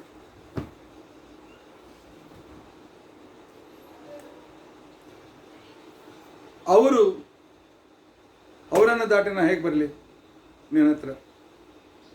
ಅವ್ರು ನನ್ನ ಹತ್ರ ಒಂದು ಎಸಿಟ್ಟತೆ ಅದ. ದೂರೀಕೃತ ಶಿಲಸ್ಯ, ಆ ಕಲ್ಲಿನ ಜಡತ್ವವನ್ನು ದೂರ ಮಾಡಿ ಆ ಕಲ್ಲಿಗೆ ಚೈತನ್ಯ ಕೊಟ್ಟ, ಅಹಲ್ಯ ಅಂತನ್ನುವ ಒಳಗೆ ಚೈತನ್ಯವನ್ನು ಕೊಟ್ಟ ಶ್ರೀರಾಮನ ಭೇರಿ. ನಾವು ದಿನ ಮೂಲರಾಮದೇವ್ರ ಪೂಜೆ ಮಾಡ್ತಾ ಇದ್ದೀವಿ, ದಿಗ್ವಿಜಯ ರಾಮದೇವ್ರ ಪೂಜೆ ಮಾಡ್ತೇನೆ, ವಂಶರಾಮದೇವರು. ಈ ರಾಮದೇವರ ಪೂಜೆ, ಅದರ ಜೊತೆಗೆ ನಮ್ಮ ವಿದ್ಯಾರ್ಥಿಗಳು ಮಾಡುವ ಪಾರಾಯಣ, ಆನಂತರ ರಾಮನಿಗೆ ಮಂಗಳಾರತಿ ಮಾಡುವಾಗ ಬಾರಿಸುವ ಜಾಗಟೆ ಭೇರಿ,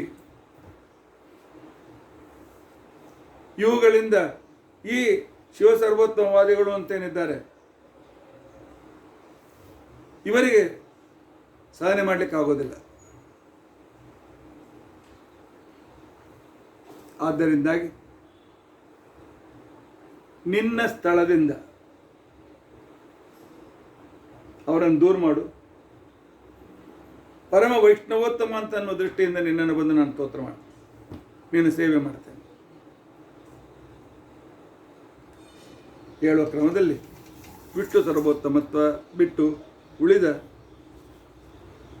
ಏನು ತಪ್ಪು ಜ್ಞಾನಗಳು ಅಂತೇನಿವೆ, ಅಜ್ಞಾನ ವಿಪರೀತ ಜ್ಞಾನಗಳು ಅಂತೇನಿವೆ, ಆ ಎಲ್ಲ ವಿಪರೀತ ಅಜ್ಞಾನ ವಿಪರೀತ ಜ್ಞಾನಗಳನ್ನು ಪರಮಾತ್ಮ ದೂರೀಕರಿಸಿ.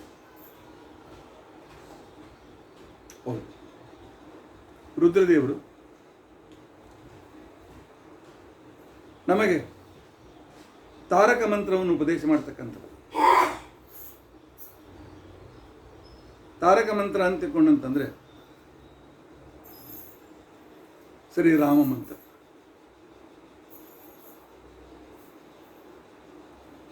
ಹರೇ ರಾಮ ರಾಮ ರಾಮ ಹರೇ ಹರೇ, ಹರೇ ಕೃಷ್ಣ ಕೃಷ್ಣ ಕೃಷ್ಣ ಹರೇ ಹರೇ, ರಾಮ ರಾಮೇತಿ ರಾಮೇತಿ ರಮೇ ರಾಮೇ ಮನೋರಮೆ, ಸಹಸ್ರನಾಮ ತತ್ತುಲ್ಯಂ ರಾಮನಾಮ ವರಾನನೆ ಅಂತಕ್ಕಂತಹ ಅದ್ಭುತವಾದಂತಹ ರಾಮನಾಮವನ್ನು ರುದ್ರದೇವರು ನಾವು ಕಾಶಿಯಲ್ಲಿದ್ದಾಗಲೇ ಮರಣವನ್ನು ಪಡೆದರೆ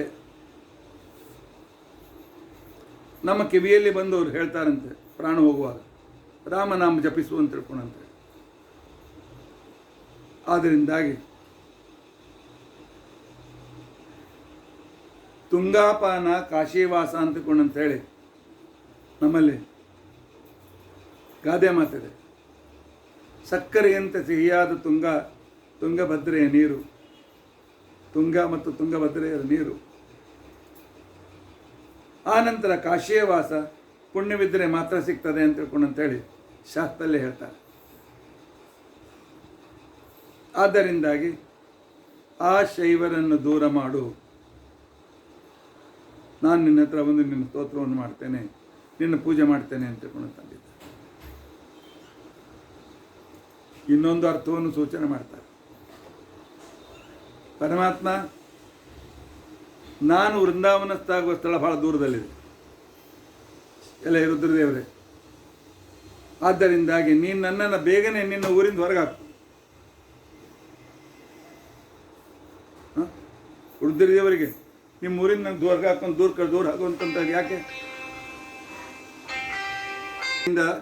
ಸತ್ಯಚಂದ್ರರು ನಮಗೆ ಹೇಳ್ತಾರೆ, ರುದ್ರದೇವರೇ ನಿಮ್ಮ ಊರಿಂದ ನನಗೆ ಬೇಗನೆ ಕಳಿಸ್ಬಿಡ್ರಿ ಅಂತ. ಯಾಕೆಂದರೆ ಕಾಶಿಗೆ ಮಹಾಶ್ಮಶಾನ ಅಂತ ಒಂದು ಹೆಸರು. ನಾನು ಕಾಶಿಗೆ ಈಗ ಸದ್ಯಕ್ಕೆ ದೇಹ ಬಿಡ್ಲಿಕ್ಕೆ ಬಂದಿಲ್ಲ, ಅದಕ್ಕೆ ಸ್ಥಳ ಬೇರೆ ಇದೆ. ಅದಕ್ಕೆ ನನ್ನನ್ನು ಇಲ್ಲಿಂದ ಲಗುನ ಕಳಿಸ್ಬಿಡ್ರಿ. ಅಂದರೆ ಲಗುನ ಬೇಗನೆ ಕಳಿಸ್ಬಿಡ್ರಿ ಅಂತಕೊಂಡು ದೂರ ಮಾಡ್ರಿ ಅಂದ್ರೆ ಬೇಗನೆ ಅನುಗ್ರಹ ಮಾಡ್ರಿ ಅಂತ ಅರ್ಥ ಅಷ್ಟೇ. ನಮ್ಮಲ್ಲಿ ಬಂದಿರ್ತಾರೆ ಕೆಲವರು, ಅವರಿಗೆ ಲಗುನ ಹೋಗ್ಬೇಕಾಗಿರ್ತಾರೆ. ಆಚಾರ್ಯ ಸ್ವಲ್ಪ ಇವತ್ತು ನಮ್ಮನ್ನು ಬೇಗನೆ ಕಳಿಸ್ತಿರಲ್ಲ ಅಂದರೆ ಲಗುನ ಊಟಕ್ಕೆ ಹಾಕ್ತಿರಲ್ಲ ಅಂತ ಅರ್ಥ. ಲಗುನ ಊಟಕ್ಕೆ ಹಾಕಿ ಸ್ವಲ್ಪ ಬೇಗ ಊಟಕ್ಕೆ ಹಾಕ್ರಿ ಅಂತ ಅರ್ಥ. ನಮ್ಮನ್ನು ಬೇಗನೆ ಕಳಿಸ್ರಿ ಅಂದರೆ ಏನರ್ಥ? ಹೌದು, ನಿಮ್ಮಲ್ಲಿ ಕಾರ್ಯಕ್ರಮ ಇರ್ತಾವೆ, ಸ್ವಲ್ಪ ಊಟ ಲೇಟ್ ಆಗ್ತದೆ, ಮುಂದೆ ನಾವು ಟ್ರೈನ್ ಹಿಡಿಬೇಕಾಗಿದೆ, ಸ್ವಲ್ಪ ನಮ್ಮನ್ನು ಬೇಗನೆ ಕಳಿಸ್ರಲ್ಲ. ಇದರರ್ಥ ಗುಡಿ ಬೇಡ ಆಗ್ಯದ ಕಳಿಸ್ರಿ ಅಂತ ಅರ್ಥ ಅಲ್ಲ, ಬೇಗನೆ ಅನುಗ್ರಹ ಮಾಡಿ ಕಳಿಸ್ರಿ ಅಂತ. ಯಾಕೆ ಈ ರೀತಿ ಕಳಿಸ್ತಾ ಇದ್ದಾರೆ ಅಂತಕೊಂಡು ತಂದೆ ಪರಮಾತ್ಮ ವ್ಯಂಗ್ಯವಾಗಿ ಹೇಳ್ತಾರೆ. ನೀನು ಸುತ್ತಲ ಮಂದಿದ್ದಾರಲ್ಲ, ನೀನು ಊರಾಗೆಲ್ಲ ತುಂಬಿದವ್ರೆ, ಶಿವ ಸರ್ವೋತ್ತಮ ಅಂತ ಅನ್ನೋರೆ, ಅವರಿಗೆ ಈ ರಾಮದೇವ್ರ ಪೂಜಾ, ವಿಷ್ಣು ಸರ್ವೋತ್ತಮ, ರಾಮ ಹರೇ ರಾಮ್ ರಾಮ್ ಅಂತ ಧ್ವನಿ, ಆ ನಂತರ ರಾಮ್ ರಾಮ್ ರಾಮ್ ಅಂದುಕೊಂಡಂತಕ್ಕಂತಹ ನಮ್ಮ ಶಿಷ್ಯಂದಿರ ಧ್ವನಿ ಈ ಜನರಿಗೆ ಸೇರಂಗಿಲ್ಲ. ವೈರೀನ ಸಹತೆ. ಅದರಿಂದಾಗಿ ಸುಮ್ಮನೆ ಅವ್ರಿಗೆಲ್ಲ ಯಾಕೆ ತ್ರಾಸ ಕೊಡೋದು? ನನಗೆ ಅನುಗ್ರಹ ಮಾಡಿರಿ, ನಮ್ಮೂರಿಗೆ ನಾನು ಹೋಗ್ತೇನೆ ಅಂತನ್ನೋ ಅರ್ಥದಲ್ಲಿಯೂ ಕೂಡ ಹೇಳ್ತಾರೆ. ರಾಮ ಶಬ್ದ ಏನು ಮಾಡ್ತದೆ? ನಮಗೇನು ಉಪಕಾರ ಮಾಡ್ತಾರೆ?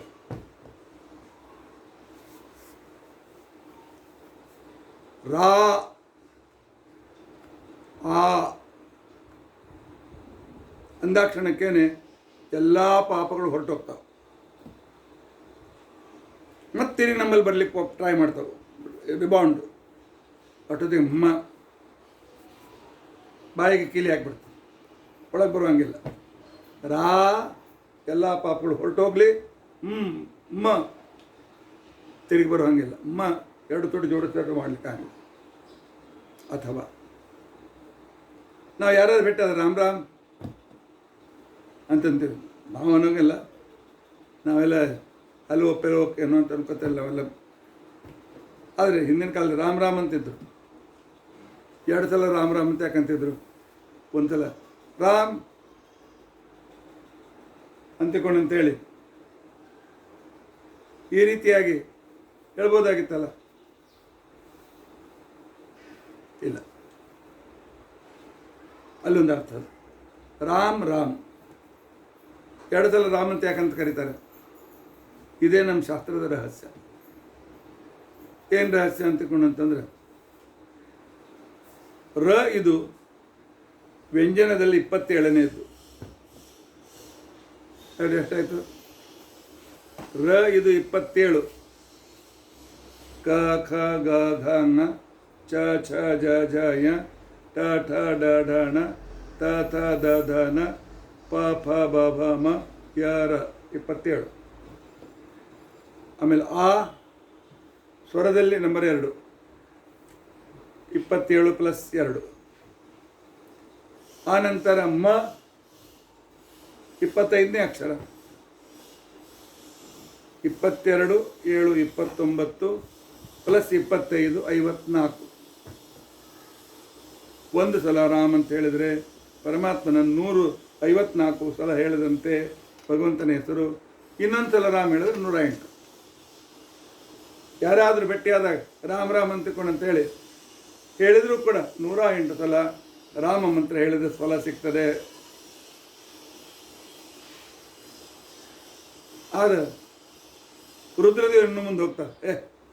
108 ಸರ್ತಿ ಅಷ್ಟೇ ಅಲ್ಲ, 1,000 ಸಲ ಹೇಳಿದಂಥ ಫಲ ಬರ್ತದೆ. ಹೇಳು: ರಾಮ ರಾಮೇತಿ ರಾಮೇತಿ ರಮೇ ರಾಮೇ ರಮನೋರಮೇ ಸಹಸ್ರನಾಮ ತತ್ತುಲ್ಯಂ ರಾಮನಾಮ ವರಾನನೆ. ರಾಮ ರಾಮ ರಾಮ ರಾಮ ರಾಮ ಅಂತೇಳಿ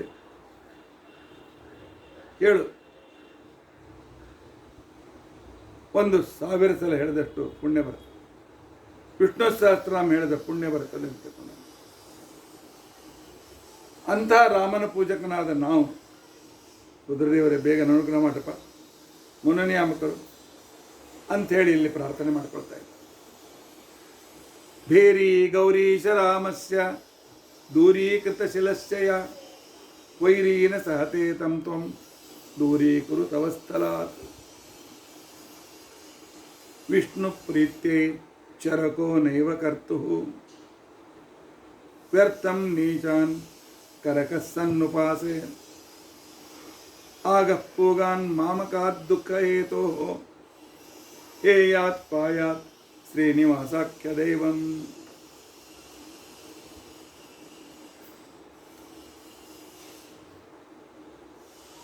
ನಾವೆಲ್ಲ ಏನು ಮಾಡ್ತೀವಿ ಅಂತಂದ್ರೆ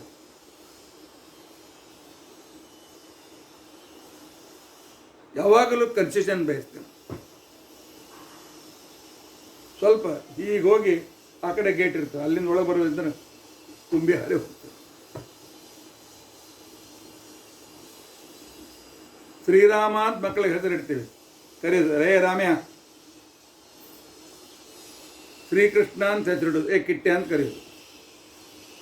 ನಮಗೆ ದೇವ್ರ ಹೆಸರು ಪೂರ್ತಿ ಹೇಳುವಷ್ಟು ಪೇಷನ್ಸ್ ಇಲ್ಲ, ಸಹನಶೀಲತೆ ಇಲ್ಲ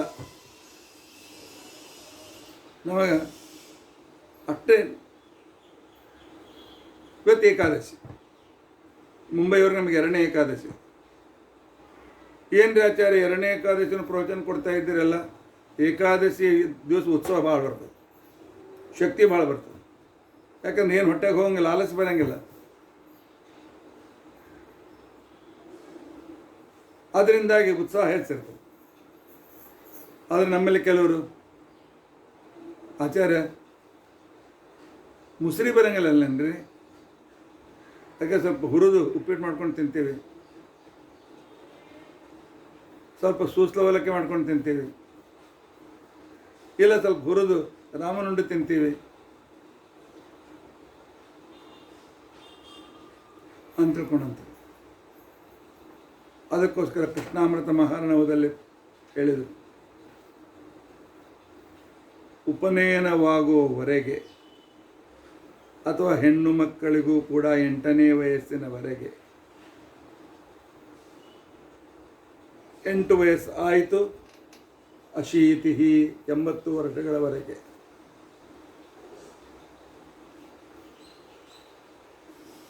ನೀರು ಕೂಡ ಕುಡಿಯದೆ ಉಪವಾಸ ಮಾಡಲೇಬೇಕು, ಕಂಪಲ್ಸರಿ. ಇಲ್ಲದಿದ್ದರೆ ಎಲ್ಲ ಪಾಪಗಳಿಗೆ ಬೇರ್ಪಾರಪ್ಪ. ಏ ಬ್ರಹ್ಮಹತ್ಯ, ಏ ಸುವರ್ಣಸ್ಥಾನದ, ಅದು ಎಲ್ಲ ಪಾಪಗಳು ಬರ್ರಪ್ಪ ಅಂತ ತಗೊಂಡು ಆ ಬೈಲ್ ಮುಜೆ ಮಾರ್ ಅಂತ ಹೇಳಿದಂಗೆ. ಇನ್ನು ಕೆಲವರು ನಮ್ಮಲ್ಲಿದ್ದಾರೆ, ಆಚಾರ್ಯ ಯಾವ್ದಾದ್ರು ಒಂದು ಮಾಡೋರು ಹೇಳ್ಬಿಡ್ರಿ, ಎರಡು ನಮ್ಮ ಕಡೆದ ಹಂಗೆ ಪಂಚಾಂಗದವ್ರು ಎರಡೆರಡು ಉಪವಾಸ. ನಮ್ಮ ಕಡೆ ತಮಾಷೆ, ಒಬ್ಬರು ನಮ್ಮಲ್ಲಿ ನಮ್ಮ ಮಠಕ್ಕೆ ಒಬ್ಬರು ವೃದ್ಧರು ಬಂದಿದ್ದರು. 85 ವರ್ಷ. ಭಾಳ ಸಾತ್ವಿಕರು, ಭಾಳ ಒಳ್ಳೆಯ ಆಚರಣಶೀಲರು. ಅವತ್ತು ಪಂಚಾಂಗಗಳನ್ನು ಗಣಿತ ಮಾಡ್ತಕ್ಕಂತಹ ನಮ್ಮ ಶಿಷ್ಯರೇ ಆಗಿರ್ತಕ್ಕಂಥ ಕೋಟಿಯವರು ಬಂದಿದ್ದರು. ಈಗ ಅವರಿಲ್ಲ. ಅವ್ರು ಬಂದಾಕ್ಷಣಕ್ಕೇನೆ ಅವ್ರ ಪರಿಚಯ ಇತ್ತು. ಬಾರಿಲ್ಲ,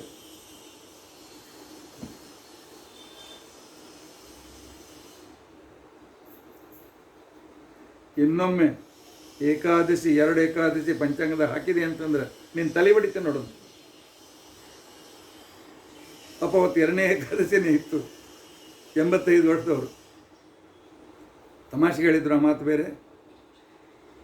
ಹಾಕಲಿಕ್ಕೆ ಇವರು ಯಾರು? ಶಾಸ್ತ್ರದ ನಿಯಮಾನುಸಾರವಾಗಿ 2 ಏಕಾದಶಿ 1 ಏಕಾದಶಿ ಇರುತ್ತೆ ಅಲ್ರಿ ಆಚಾರ್ಯ. ಕೆಲವು ಕಡೆಗೆ 1 ಏಕಾದಶಿ, ಇನ್ನೊಂದು ಕಡೆಗೆ 2 ಏಕಾದಶಿ. ಇದೆಲ್ಲಿಯ ನಿಯಮ? ಎಲ್ಲ ಭಾರತ ಒಂದೇ ಅಲ್ಲೇನು? ಈ ಪ್ರಶ್ನೆ ಹಿಂದಿನ ಕಾಲದಲ್ಲಿ ಅಶಿಕ್ಷಿತರು ಮಾಡಿದರೆ ಸರಿ ಇತ್ತು. ಸುಶಿಕ್ಷಿತರು ಈ ಪ್ರಶ್ನೆ ಮಾಡಬಾರ್ದು. ಯಾಕೆ? ಅಕ್ಷಾಂಶ ರೇಖಾಂಶದ ಪ್ರಕಾರ ಸೂರ್ಯೋದಯ ಸೂರ್ಯಾಸ್ತದಲ್ಲಿ ಅಂತರವಾಗ್ತದೆ.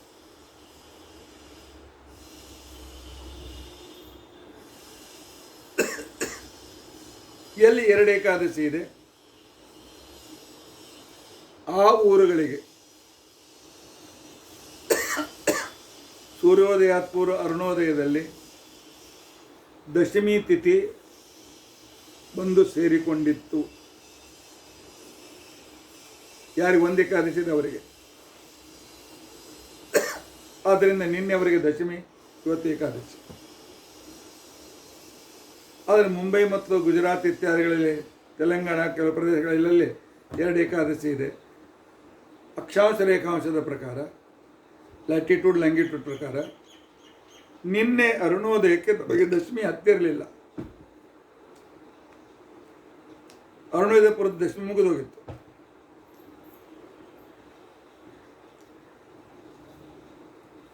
ಯಾಕೆ? ಪಶ್ಚಿಮಕ್ಕೆ ಬಂದಾಗ ಸೂರ್ಯಾಸ್ತ ಲೇಟ್ ಆಗ್ತದೆ, ಪಶ್ಚಿಮ ಬಂದಾಗ ಸೂರ್ಯೋದಯವೂ ಕೂಡ ಲೇಟ್ ಆಗ್ತದೆ. ಸೂರ್ಯೋದಯ ಸ್ವಲ್ಪ ಅವ್ರಿಗಿಂತ ವಿಳಂಬವಾದದ್ರಿಂದಾಗಿ ದಶಮಿ ಹೊರಟೋಗ್ಬಿಟ್ಟಿತ್ತು. ಆದ್ದರಿಂದಾಗಿ ನಿನ್ನೆ ಏಕಾದಶಿ, ಆನಂತರ ಇವತ್ತು ಏಕಾದಶಿಗೆ ನಿನ್ನ ತ್ರಯೋದಶಿ ಸಂಪರ್ಕ ಬಂದಿಲ್ಲ, ದ್ವಾದಶಿ ಸಂಪರ್ಕ ಮಾತ್ರ ಬಂದಿದೆ ಇವತ್ತು ಇರ್ತಕ್ಕಂಥ ದ್ವಾದಶಿಗೆ. ಆದ್ದರಿಂದಾಗಿ ಇವತ್ತಂತೂ ಎಲ್ಲರಿಗೂ ಏಕಾದಶಿ. ಹೀಗಾಗಿ 2 ಏಕಾದಶಿ. ಅಂಧವಿಶ್ವಾಸದಿಂದ ಅಲ್ಲ, ಅಥವಾ ಮಠದ ಜಗಳದಿಂದ ಅಲ್ಲ, ಸ್ವಾಭಾವಿಕವಾಗಿ ಕನ್ಸೆಷನ್ ತೆಗೆದುಕೊಳ್ಳದೆ ಪ್ರಾಮಾಣಿಕವಾಗಿ ಶಾಸ್ತ್ರದಲ್ಲಿ ಹೇಳಿದಂತೆ ಕೃಷ್ಣಾಮೃತ ಮಹಾರ್ಣವದಲ್ಲಿ ಆಚಾರ್ಯ ಹೇಳ್ತಾರೆ, 10-15 ಸೆಕೆಂಡು ಅಥವಾ 4-5 ನಿಮಿಷದ ಅಂತರದಿಂದ ತಿಥಿಕ್ರಮದಲ್ಲಿ ಆಗಿ ನಿಮಗೆ ಒಂದೇ ಸಂಶಯ ಬಂತು ಅಂತ ಅಂದ್ಕೊಂಡಂತಂದರೆ ದ್ವಾದಶಿನೂ ಉಪವಾಸ ಮಾಡಿ. ಉಪವಾಸ ದ್ವಾದಶಿ ಯಾಕೆ? ದ್ವಾದಶಿ ಹರಿಯ ದಿನ, 2 ಹರಿದಿನಗಳೇ. ಏಕಾದಶಿ ಧರ್ಮನಾಮಕ ಪರಮಾತ್ಮನ ಹರಿದಿನ, ಇವತ್ತು ಹರಿಯ ದಿನ, ಶ್ರೀಹರಿಯ ದಿನ ದ್ವಾದಶಿ. ಹೀಗಾಗಿ ಕನ್ಸೆಷನ್ ತೆಗೆದುಕೊಳ್ಳದೆ ನಾವು ಧರ್ಮಗಳನ್ನು ಮಾಡ್ತಿರ್ಬೇಕು. ಆದರೆ ನಮಗೆಲ್ಲ ಕನ್ಸೆಷನ್ ಬೇಕು, ಬಹಳ ಕನ್ಸೆಷನ್ ಬೇಕು. ಅದು ನಡೀತೇನ್ರಿ, ಇದು ನಡೀತೇನ್ರಿ, ಏನೂ ನಡೆಯೋದಿಲ್ಲ, ನೀರೇ ನಡೆಯೋದಿಲ್ಲ ಅಂತಂದಮೇಲೆ ಹಳ್ಳೆಟ್ ನಡೀತದೆ, ಒಂದು ನಡೀತದೆ, ಇದು ನಡೀತದೆ, ಎಲ್ಲ ಸುಳ್ಳು. ಏನು ಗರ್ಭಿಣಿಯರಿಗೆ ಯಾರಿಗೆ ಸಹನ ಮಾಡಲಿಕ್ಕೆ ಆಗೋದಿಲ್ಲ, ರೋಗಿಯರು ಗುಳಿಗೆ ತೆಗೆದುಕೊಳ್ಳಬೇಕಿಲ್ಲ, ಮೂರ್ಛೆ ಬಿಡ್ಬಿಡ್ತಾರೆ ಅಂಥವರಿಗೆ. 8 ವರ್ಷದ ಕೆಳಗೆ 80 ವರ್ಷದ ನಂತರ, 80 ವರ್ಷ ನಂತರವ್ರು ಗಟ್ಟಿಮುಟ್ಟಾಗಿದ್ದರೆ ಕನ್ಸೆಷನ್ ಇಲ್ಲ. ಬೆಡ್ ರಿಡನ್,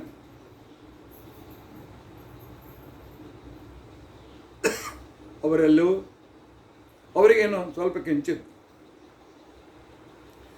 ಪ್ರಾಣಧಾರಣೆಗೆ ಔಷಧಿಗೆ ಮಾತ್ರ ಸ್ವಲ್ಪ ತೆಗೆದುಕೊಳ್ಳಿಕ್ಕೆ ಅನುಮತಿ ಇದೆ. ಅದೇ ರೀತಿಯಾಗಿ ನಾವು ಹೆಂಗೆ ಏಕಾದಶಿ ದಿವಸ ಸಂದರ್ಭ ಬಂತು ಅಂತ ಹೇಳಿದೆ, ನಾವು ಕನ್ಸೆಷನ್ ಬಯಸ್ತೇವೆ. ಸತ್ಯಸಂಧ ಹೇಳ್ತಾರೆ 1 ಗಂಟೆ ಆಗಿದೆ, ಕೊನೆ ಶ್ಲೋಕ ಮುಗಿಸ್ಬಿಡ್ತೇನೆ. ನಾನು ಬ್ರಹ್ಮಚರ್ಯಾಶ್ರಮ ಬಿಟ್ಟೆ, ಗೃಹಸ್ಥಾಶ್ರಮ ಬಿಟ್ಟೆ, ವಾನಸ್ಥಾಶ್ರಮ ಬಿಟ್ಟೆ, ಸನ್ಯಾಸಾಶ್ರಮ ತೆಗೆದುಕೊಂಡಿದ್ದೆ. ತಮಾಷೆಯಿಂದ ಹೇಳ್ತಾ ಇದ್ದಾರೆ. ಯಾಕೆ ಗೊತ್ತೇನು? ಯಾಕೆ ತಿಳ್ಕೊಂಡ್ರೆ, ಈ ಸನ್ಯಾಸಾಶ್ರಮದಲ್ಲಿ ವೈಶ್ವದೇವ ಇಲ್ಲ, ಬಲಿಯಾರಣ ಇಲ್ಲ, ಯಜ್ಞ ಯಾಗ ಇಲ್ಲ. ಆ ಯಜ್ಞ ಮಾಡು, ಈ ಯಜ್ಞ ಮಾಡು, ಏನು ಗಡ್ಬಿ, ಯಾವುದೇ ತ್ರಾಸಿಲ್ಲ. ಅದರಿಂದಾಗಿ ಈ ವೈಶ್ವದೇವಾದಿ ಯಜ್ಞಗಳ ತ್ರಾಸು ಬೇಡ ಅಂತ ತಿಳ್ಕೊಂಡು ಅಂತೇಳಿ ನಾನು ಸನ್ಯಾಸಾಶ್ರಮ ತಗೊಂಡೆ. ಯಾಕೆ ಸನ್ಯಾಸಾಶ್ರಮಿಗಳು ತಮ್ಮ ಆತ್ಮಶ್ರಾದ್ದವನ್ನು ಮಾಡಿಕೊಳ್ಳುವ ಪೂರ್ವದಲ್ಲಿ ಗೃಹ್ಯಾಗ್ನಿಯನ್ನು ತಮ್ಮ ನಾಲಿಗೆಯಲ್ಲಿ ಸ್ಥಾಪನೆ ಮಾಡ್ತಾರೆ. ಅಂದರೆ ಪಾಠ ಪ್ರವಚನವೇ ಯಜ್ಞ. ಆ ಅರ್ಥದಲ್ಲಿ ಸಾಕ್ಷಾತ್ ಯಜ್ಞಕ್ಕೂ ತುಪ್ಪ ಹಾಕೋದನ್ನು ಮಾಡೋದಿಲ್ಲ.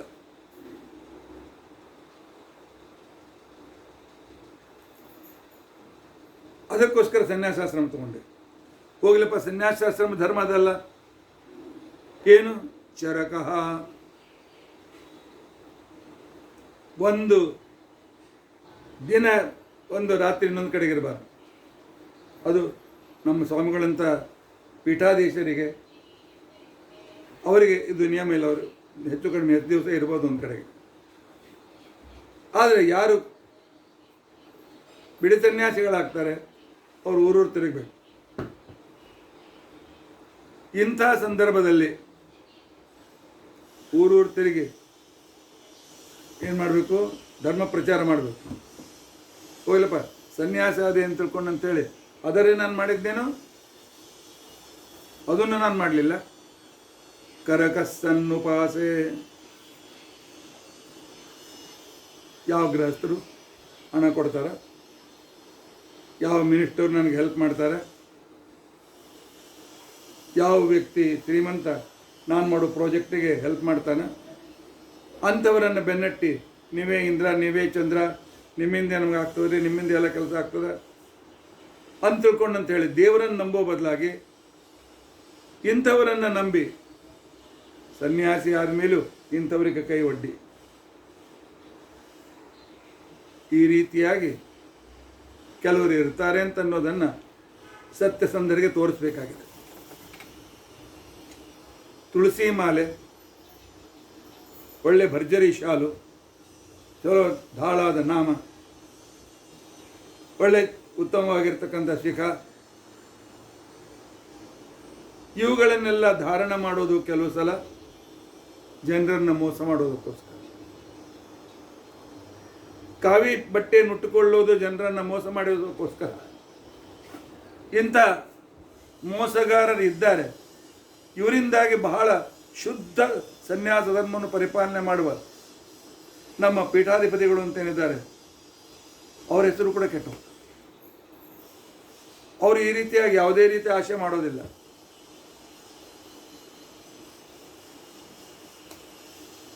ಅಥವಾ ಒಳ್ಳೆ ವಿದ್ವಾಂಸರು ಯಾವ ರೀತಿ ಆಶೆ ಮಾಡೋದಿಲ್ಲ ಹೇಳಿ.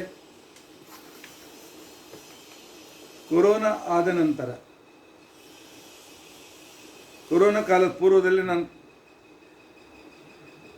ಈ ರೀತಿಯಾಗಿ ಯೂಟ್ಯೂಬ್ನಲ್ಲಿ ಪ್ರವಚನ ಪ್ರಾರಂಭ ಮಾಡಿದೆ. ಎಂದಾದರೂ ಇಷ್ಟು ಸಹಾಯ ಮಾಡಿ ಅಂತ ಕೇಳಿದ್ದೆ ನೀನು ಕೇಳಿ. ನಮ್ಮಲ್ಲಿ ಕಾರ್ಯಕ್ರಮ ಆದಾಗ ಸೇವಾ ಲೀಸ್ಟ್ ಹಾಕ್ತೇವೆ. ಯಾಕಂತಂದರೆ ಜನರು ಕೇಳ್ತಾರೆ, ಏನು ಸೇವೆ ಮಾಡಬೇಕ್ರಿ, ಸ್ವಲ್ಪ ಲೀಸ್ಟ್ ತೋರಿಸಿ ನಮ್ಮ ವಿಧಾನಸೌಧ ಮಾಡ್ತೀವಿ ಅಂತ ಹೇಳ್ತಾರೆ. ಆದರೆ ಎಂದಿಗೂ ನೀವು ಇಂಥ ಸೇವೆ ಮಾಡಬೇಕು, ಇಂಥ ಸೇವೆ ಮಾಡಬೇಕು, ಅದು ಮಾಡಬೇಕು, ಇದು ಮಾಡಬೇಕು, ಇದು ನಿಮ್ಮ ಕಡೆಯಿಂದ ಆಗಬೇಕು ಅಂತ ನಾನು ಅಂದಿಲ್ಲ. ಯಾಕೆ ನಮ್ಮ ಆಚಾರ್ಯರ ನಿಯಮ ಇತ್ತು. ಗುರುಕುಲದಿಂದ ನಾವು ಹೊರಗೆ ಬರುವಾಗ ಅವ್ರು ಹೇಳ್ತಕ್ಕಂಥ ಮಾತು, ಕೈ ಬೇಡುವುದಿದ್ದರೆ ಭಗವಂತನಿಗೆ ಬೇಡಿ, ಇನ್ನೊಬ್ಬರಿಗೆ ಬೇಡಬೇಡಿ, ಪರಮಾತ್ಮ ನಿಮಗೆ ಅನುಕೂಲ ಮಾಡಿಕೊಡ್ತಾನೆ. 22 ವರ್ಷದಿಂದ ಎಲ್ಲಿ ನಾವು ಇರುವ ವಿದ್ಯಾಪೀಠದ ಇರುವ ಪರಿಸರದಲ್ಲಿ ಮಾಧ್ವರ 2 ಮನೆಗಳು ಮಾತ್ರ ಇವೆ, ಪೂರ್ತಿ ಈ 20 ಕಿಲೋಮೀಟರ್ನಲ್ಲಿ. ಆದರೆ ಭಗವಂತ ಅತ್ಯಂತ ಯಾವುದು ಸ್ವಲ್ಪವೂ ಕಡಿಮೆಯಾಗದೆ ನಡೆಸ್ಕೊಂಡು ಹೊರಟಿದ್ದಾನೆ. ನಂಬಿ ಕೆಟ್ಟವರಿಲ್ಲವೋ ಅಂತ ತಿಳ್ಕೊಂಡು ಅಂತ ಹೇಳಿ. ಆದ್ದರಿಂದಾಗಿ ವೇಷಗಳು, ಕಾವಿ ಬಟ್ಟೆ ಆಗಲಿ ಅಥವಾ ತುಳಸಿ ಮಣಿ ಮೇಲೆಲ್ಲಾಗಲಿ ಜನರಿಗೆ ಮೋಸ ಮಾಡೋದಕ್ಕೋಸ್ಕರ ಇರಬಾರ್ದು. ಪರಮಾತ್ಮನ ನಂಬಿದ ಮೇಲೆ ಭಗವಂತ ಕೊಡ್ತಾನೆ, ಅವ್ರಿಗೆ ಪ್ರೇರಣೆ ಮಾಡಿಕೊಡ್ತಾನೆ. ಕೊಡೋರು ಗೃಹಸ್ಥರೇ. ನಮ್ಮ ವಿದ್ಯಾಪೀಠ ನಡೆದದ್ದು ಅನೇಕ ಗೃಹಸ್ಥರು ನಮಗೆ ನಾನು ಕೇಳದೆ ಕೊಡ್ತಾ ಇದ್ದಾರೆ. ಪರಮಾತ್ಮ ಅವರಲ್ಲಿ ನಿಂತು ಪ್ರೇರಣೆ ಮಾಡ್ತಾನೆ. ನಾವು ಅವರನ್ನು ಕೇಳುವ ಅವಶ್ಯಕತೆ ಇಲ್ಲ. ಅದು ನಮ್ಮ ಶಿಷ್ಯರಿಗೂ ಗೊತ್ತಿದೆ. ನಾನು ಪರಮಾತ್ಮ ಸನ್ಯಾಸಿಯಾಗಿ ಎಲ್ಲ ಕಡೆಗೆ ಸಂಚಾರ ಮಾಡಿ ಧರ್ಮ ಪ್ರಚಾರ ಮಾಡುವ ಬದಲಾಗಿ ಕರಕಸ್ಸನ್ನುಪಾಸೆ, ಯಾರು ಕೊಡ್ತಾರೆ ಅಂತೇಳಿ ಕೈ ಬೇಡ್ತಾ ತಿರುಗ್ತಾ ಇದ್ದೇನೆ. ವ್ಯರ್ಥಂ ನೀಚಾನ್ ಕರಕಸ್ಸನ್ನುಪಾಸೆ ಆಗ ಪೂಗಾನ್ ಮಾಮಕಾದ್ ದುಃಖ ಹೇತೋ, ನನ್ನ ದುಃಖಕ್ಕೆ ಕಾರಣವಾಗಿರ್ತಕ್ಕಂತಹ ಪಾಪದ ಸಮೂಹ ಅಂತ ಏನಿದೆ, ಆಗ ಪೂಗ ಸಮೂಹ ಅತ್ಯಂತ ಹೇಯ, ಅವುಗಳನ್ನು ಅತ್ಯಂತ ದುಃಖದಾಯಕ, ಅವುಗಳನ್ನು ಬಿಟ್ಟೇ ಬಿಡಬೇಕು. ಅಂಥವುಗಳನ್ನು ದೂರ ಮಾಡಿ ಎಲೆ ಶ್ರೀನಿವಾಸ, ಎಲೆ ಲಕ್ಷ್ಮೀನಾಥ, ನನ್ನ ಕುಲದೇವ, ನಮ್ಮ ಕುಲದೇವ, ಪುರಾಶ್ರಮದ ಕುಲದೇವತೆ ಇರಬಹುದು, ಅಂಥವರನ್ನು ನನ್ನನ್ನು ಸಂರಕ್ಷಣೆ ಮಾಡುವಂತೆ ಕೊಂಡು ಕೇಳ್ಕೊಳ್ತಾ ಇದ್ದೆ. ಅಂದರೆ ದೇವರ ಎದುರಿಗೆ ನಾನು ಹಾಗೆ ಮಾಡಿದ್ದೇನೆ, ಹೀಗೆ ಮಾಡಿದ್ದೇನೆ, ಅಷ್ಟು ಮಾಡಿದ್ದೇನೆ, ಇಷ್ಟು ಮಾಡಿದ್ದೇನೆ, ನನ್ನ ಕಡೆಯಿಂದ ಅಷ್ಟು ಕೆಲಸ ಆಯ್ತು, ನನ್ನ ಕಡೆಯಿಂದ ಇಷ್ಟು ಕೆಲಸ ಆಯ್ತು, ನಾನು ಇಂಥ ಮಹಾ ಕೆಲಸ ಮಾಡಿದ್ದೇನೆ. ಆತ್ಮಸ್ತುತಿ ರೂಪವಾದ ಆತ್ಮಹತ್ಯೆಯನ್ನು ಮಾಡಿಕೊಳ್ಬಾರದು ಅಂತ ಅನ್ನೋ ಅರ್ಥದಲ್ಲಿ ನಾನು ಉಳಿದ ತ್ರಾಸ ಬೇಡ ಅಂತ ತಗೊಂಡು ಸನ್ಯಾಸಾಶ್ರಮ ತೊಗೊಂಡೆ. ಆದರೆ ಸನ್ಯಾಸಾಶ್ರಮ ನಿಯಮವನ್ನು ಪರಿಪಾಲನೆ ಮಾಡ್ತಾ ಇಲ್ಲ ಅಂಥೇಳಿ ಅರ್ಥ ತಪ್ಪದೇ ನಾನು ಮಾಡ್ತಾ ಇದ್ದೇನೆ, ನಿನ್ನ ಅನುಗ್ರಹದಿಂದ ಅಂತ ಅನ್ನೋದು ಹೇಳಬೇಕಾಗಿದೆ ಅವರಿಗೆ. ಆದರೂ ದೇವರ ಎದುರಿಗೆ ಆತ್ಮಸ್ತುತಿ ಮಾಡಿಕೊಳ್ಬಾರ್ದು ಅಂತೇಳಿ ಈ ರೀತಿಯಾಗಿ ಹೇಳಿ ತಮ್ಮ ಈ ಸ್ತುತಿಯನ್ನು ಪರಮಾತ್ಮನ ಪಾದಾರವಿಂದಗಳಿಗೆ ಸಮರ್ಪಣೆ ಮಾಡ್ತಾ ಇದ್ದಾರೆ. ವಿಷ್ಣು ಪ್ರೀತ್ಯೈ ಚರಕೋ ನೈವ ಕರ್ತುಂ ವ್ಯರ್ಥಂ ನೀಚಾನ್ ಕರಕಸ್ಸನ್ನುಪಾಸೆ ಆಗ ಪೋಗಾನ್ ಮಾಮಕಾನ್ ದುಃಖ ಹೇತೋ ಹೇಯಾತ್ ಪಾಯಾತ್ ಶ್ರೀನಿವಾಸಾಖ್ಯ ದೈವಂ.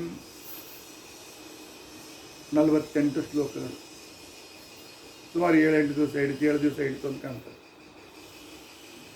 ಎಂಥ ಅರ್ಥಪೂರ್ಣವಾದ ಶ್ಲೋಕಗಳು. ಕೆಲವು ಶ್ಲೋಕ ಅಂತೂ ಕಬ್ಬಿಣದ ಕಡೆಯಲ್ಲಿ ಬಹಳ ಕಠಿಣ. ಯಾಕೆ ಅಲಂಕಾರ ಛಂದಸ್ಸಿಗೋಸ್ಕರ ಶಬ್ದಗಳ ಜೋಡಣೆ ಬಹಳ ವಿಚಿತ್ರವಾದ 3-4 ಅರ್ಥ ಕೊಡುವ ಶಬ್ದಗಳನ್ನು ಜೋಡಣೆ ಮಾಡಿದ್ದಾರೆ. ಆದರೂ ಯಥಾಶಕ್ತಿ ಗುರುಗಳ ಅನುಗ್ರಹ ಹಸ್ತ ನನ್ನ ಮೇಲೆ ಇರೋದರಿಂದ ನಮ್ಮ ವಿದ್ಯಾಗುರುಗಳಾಗಿರ್ತಕ್ಕಂಥ ಮೌಲ್ಯಾಚಾರ್ಯರು, ಆನಂತರ ಪೀಠಾಧೀಶರಾಗಿರ್ತಕ್ಕಂಥ ಸತ್ಯಾತ್ಮ ತೀರ್ಥ ಶ್ರೀಪಾದಂಗಳವರು, ಸತ್ಯಪ್ರಮೋದ ತೀರ್ಥ ಶ್ರೀಪಾದಂಗಳವರು, ಸಂಪೂರ್ಣ ಗುರು ಪರಂಪರೆ ತದಂತರ್ಗತ ಶ್ರೀಹರಿ, ಭಾರತೀಯ ಮುಖ್ಯ ಪ್ರಾಣಾಂತರ್ಗತ ಶ್ರೀಭೂಸೇತ ವೆಂಕಟೇಶ ಅವನು ನುಡಿಸಿದಂತೆ ಈ ಸ್ತೋತ್ರದ ಅರ್ಥ ಬಂದಿದೆ. ಈ ಸ್ತೋತ್ರದ ಆಡಿಯೋ ಕೂಡ ಸಿಗ್ತದೆ. ಅದನ್ನು ದಿನಾಲು ತಪ್ಪದೆ ಈ ಸ್ತೋತ್ರವನ್ನು ಕೇಳಿ ಚೆನ್ನಾಗಿ ಅವರು ಖಟಾವ್ಕರ್ ಅಂತ ಹೇಳೊಬ್ಬರು ಇದನ್ನು ಹಾಡಿದ್ದಾರೆ. ಅಂದರೆ ಒಳ್ಳೆ ಸಂಗೀತಗಾರ ಆ ರೀತಿಯಾಗಿ ಇದನ್ನು ಶ್ಲೋಕಗಳನ್ನು ಹೇಳಿದ್ದಾರೆ. ಅದನ್ನು ತಪ್ಪದೇ ಕೇಳಿ. ಇವತ್ತು ನಮ್ಮ ಆನಂದ ವಿಹಾರ್ ಹಾಗೂ ಸರ್ವಜ್ಞ ಸಂದೇಶದ ನಮ್ಮದೇನು 3 ವಾಟ್ಸಪ್ ಗ್ರೂಪ್ ಇವೆ. ವಾಟ್ಸಪ್ ಗ್ರೂಪ್ನಲ್ಲಿ ಮತ್ತು ನಮ್ಮ ಮಾಧವ್ ವೆಸ್ಟರ್ನ್ ಗ್ರೂಪ್ನಲ್ಲಿ ಅದನ್ನು ಹಾಕ್ಲಿಕ್ಕೆ ನಾನು ಪ್ರಯತ್ನ ಮಾಡ್ತೇನೆ. ಕೇಳಿ ಸಂತೋಷಪಡಿ. ಅರ್ಥ ನಿಮ್ಗೆ ಸಮಯ ಸಿಕ್ಕಾಗ ನನ್ನ ಈ ವಿಡಿಯೋಗಳನ್ನು ವಾಟ್ಸಪ್ ಯೂಟ್ಯೂಬ್ ವಿಡಿಯೋಗಳನ್ನು ಹಾಕಿ ಅರ್ಥ ಕೇಳಿಕೊಳ್ಳಿ. ಅನುಕೂಲ ಇದ್ದಾಗ ನೋಟ್ಸ್ ಮಾಡಿಕೊಳ್ಳಿ. ಆದರೆ ಪರಮಾತ್ಮನ ಸ್ತೋತ್ರ ಮಾಡಲಿಕ್ಕೆ ಅದ್ಭುತವಾಗಿರ್ತಕ್ಕಂಥ ಸ್ತೋತ್ರ ವಿಷ್ಣು ಸ್ತುತಿ. ಇದನ್ನು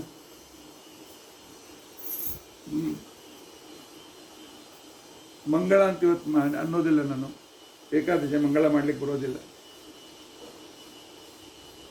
ಯಾಕೆಂದರೆ ಮಂಗಳ ಅಂತಂದರೆ ಗುರುಗಳಿಂದ ಆಶೀರ್ವಾದ ಮಂತ್ರಾಕ್ಷರ ತೆಗೆದುಕೊಳ್ಬೇಕು. ಇವತ್ತು ತೆಗೆದುಕೊಳ್ಳಿಕ್ಕೆ ಬರೋದಿಲ್ಲ. ಇವತ್ತು ಸಮರ್ಪಣೆ ಮಾಡ್ತೇನೆ. ನಾಳೆ ಅದನ್ನು ಗುರುಗಳು ಮಂಗಳ ಅಂತೇಳಿ ಸ್ವೀಕರಿಸಿ ಆಶೀರ್ವಾದ ಮಾಡಲಿ. ನೀವೆಲ್ಲರೂ ಕೂಡ ನಾನು ಕಠಿಣ ವಿಷಯ ಹೇಳಿದರೂ ಕೇಳ್ತೀರಿ, ಕತೆ ಹೇಳಿದರೂ ಕೇಳ್ತೀರಿ, ಆನಂತರ ವಿಷ್ಣು ತತ್ವನಿರ್ಣಯ ಅಂತ ಗ್ರಂಥ ಹೇಳಿದರೂ ಕೇಳ್ತೀರಿ. ಅಷ್ಟು ನನ್ನ ಮೇಲೆ ಅಭಿಮಾನ ಮಾಡ್ತೇವೆ. ಶ್ರೋತೃಗಳ ಅಭಿಮಾನ. ಧರ್ಮ ಪ್ರಚಾರ ಮಾಡಬೇಕು, ಪ್ರವಚನ ಮಾಡಬೇಕು ಅನ್ನೋರಿಗೆ ಇನ್ನೂ ಉತ್ಸಾಹ ತಂದು ಕೊಡ್ತಾರೆ. ಇದೇ ರೀತಿಯಾಗಿ ಶ್ರವಣ ಮಾಡ್ತಾ ವಿಷಯಗಳನ್ನು ತಿಳಿದುಕೊಂಡು, ಯಾಕೆ ಒಂದೇ ರಾಮ ಕಥೆ, ಒಂದೇ ಮಹಾಭಾರತ ಕಥೆ, ಒಂದೇ ಅಂತಲ್ಲ, ಅದು ಬಹಳ ಜನ ಹೇಳೋರು ಸಿಗ್ತಾರೆ ನನಗೆ. ಅದಕ್ಕೋಸ್ಕರ ಸ್ವಲ್ಪ ಹೊಸ ಹೊಸ ವಿಚಾರಗಳನ್ನು ಇರಲಿ ಅಂತೇಳಿ ದೇವರು ಪ್ರೇರಣೆ ಮಾಡಿದಂತೆ ನಾನು ಹೇಳ್ತಾ ಇರ್ತೇನೆ. ಮತ್ತು ನಾಳಿನಿಂದ ಮತ್ತೆ ಪುನಃ ವಿಷ್ಣು ತತ್ವ ನಿರ್ಣಯ ಮತ್ತು ಭೀಮಸೇನ ದೇವರ ಪ್ರವಾಸ ಪ್ರಾರಂಭವಾಗ್ತದೆ. ಅದನ್ನು ನಾವು ತಿಳಿದುಕೊಳ್ಳಿಕ್ಕೆ ಪ್ರಯತ್ನಿಸೋಣ. ಮಧ್ಯದಲ್ಲಿ ಬಂದಿರತಕ್ಕಂಥ ವಿಶಿಷ್ಟ ಸಂದರ್ಭದನ್ನು ಕೂಡ ಮಧ್ಯದಲ್ಲಿ ನಾನು ಅದನ್ನು ಸೇರಿಸಿ ಹೇಳ್ತಾ ಇರ್ತೇನೆ. ಯಾಕೆ ವಿಷ್ಣು ತತ್ವ ನಿರ್ಣಯ ನಿಮಗೆ ಚಿಂತನೆ ಮಾಡಲಿಕ್ಕೆ ಅನುಕೂಲ ಆಗಲಿ ಅಂತ. ಈ ರೀತಿಯಾಗಿ ಇದನ್ನು ಪರಮಾತ್ಮನಿಗೆ ಸಮರ್ಪಣೆ ಮಾಡೋಣ. ಶ್ರೀಕೃಷ್ಣ ಅರ್ಪಣಮಸ್ತು. ಅದ್ಯ ಕಥಾ ಪ್ರಸಕ್ತಿ. ಹರೇ ರಾಮ ರಾಮ ರಾಮ ಹರೇ ಹರೇ, ಹರೇ ಕೃಷ್ಣ ಕೃಷ್ಣ ಕೃಷ್ಣ ಹರೇ ಹರೇ. ಉಗ್ರಂ ವೀರಂ ಮಹಾವಿಷ್ಣುಂ ಜ್ವಲಂತಂ ಸರ್ವತೋಮುಖಂ ನೃಸಿಂಹಂ ಭೀಷಣಂ ಭದ್ರಂ ಮೃತ್ಯುಂ ನಮಾಮ್ಯಹಂ. ಅಚ್ಯುತಾನಂತ ಗೋವಿಂದ ಸ್ಮೃತಿ ಮಾತ್ರಾರ್ಥ ರೋಗಾನ್ಮೇ ನಾಶಯ ಶೇಷಾನ್ ಆಶು ಧನ್ವಂತರೇ ಹರೇ. ಅಕ್ಷಯಂ ಕರ್ಮಯಸ್ಮಿನ್ ಪರೇ ಸ್ವರ್ಪಿತಂ ಪ್ರಕ್ಷಯಂ ಯಾಂತಿ ದುಃಖಾನಿ ಯನ್ನಾಮತಃ. ಅಕ್ಷರೋ ಯೋಜನ ಸರ್ವದೈವಾಮೃತಃ ಕುಕ್ಷಿಕಂ ಯಸ್ಯ ವಿಶ್ವಂ ಸದಾ ಜಾಧಿಕಂ ಪ್ರೀಣಯಾಮೋ ವಾಸುದೇವಂ ದೇವತಾ ಮಂಡಲಾಖಂಡ. ಶ್ರೀಕೃಷ್ಣಾರ್ಪಣಮಸ್ತು.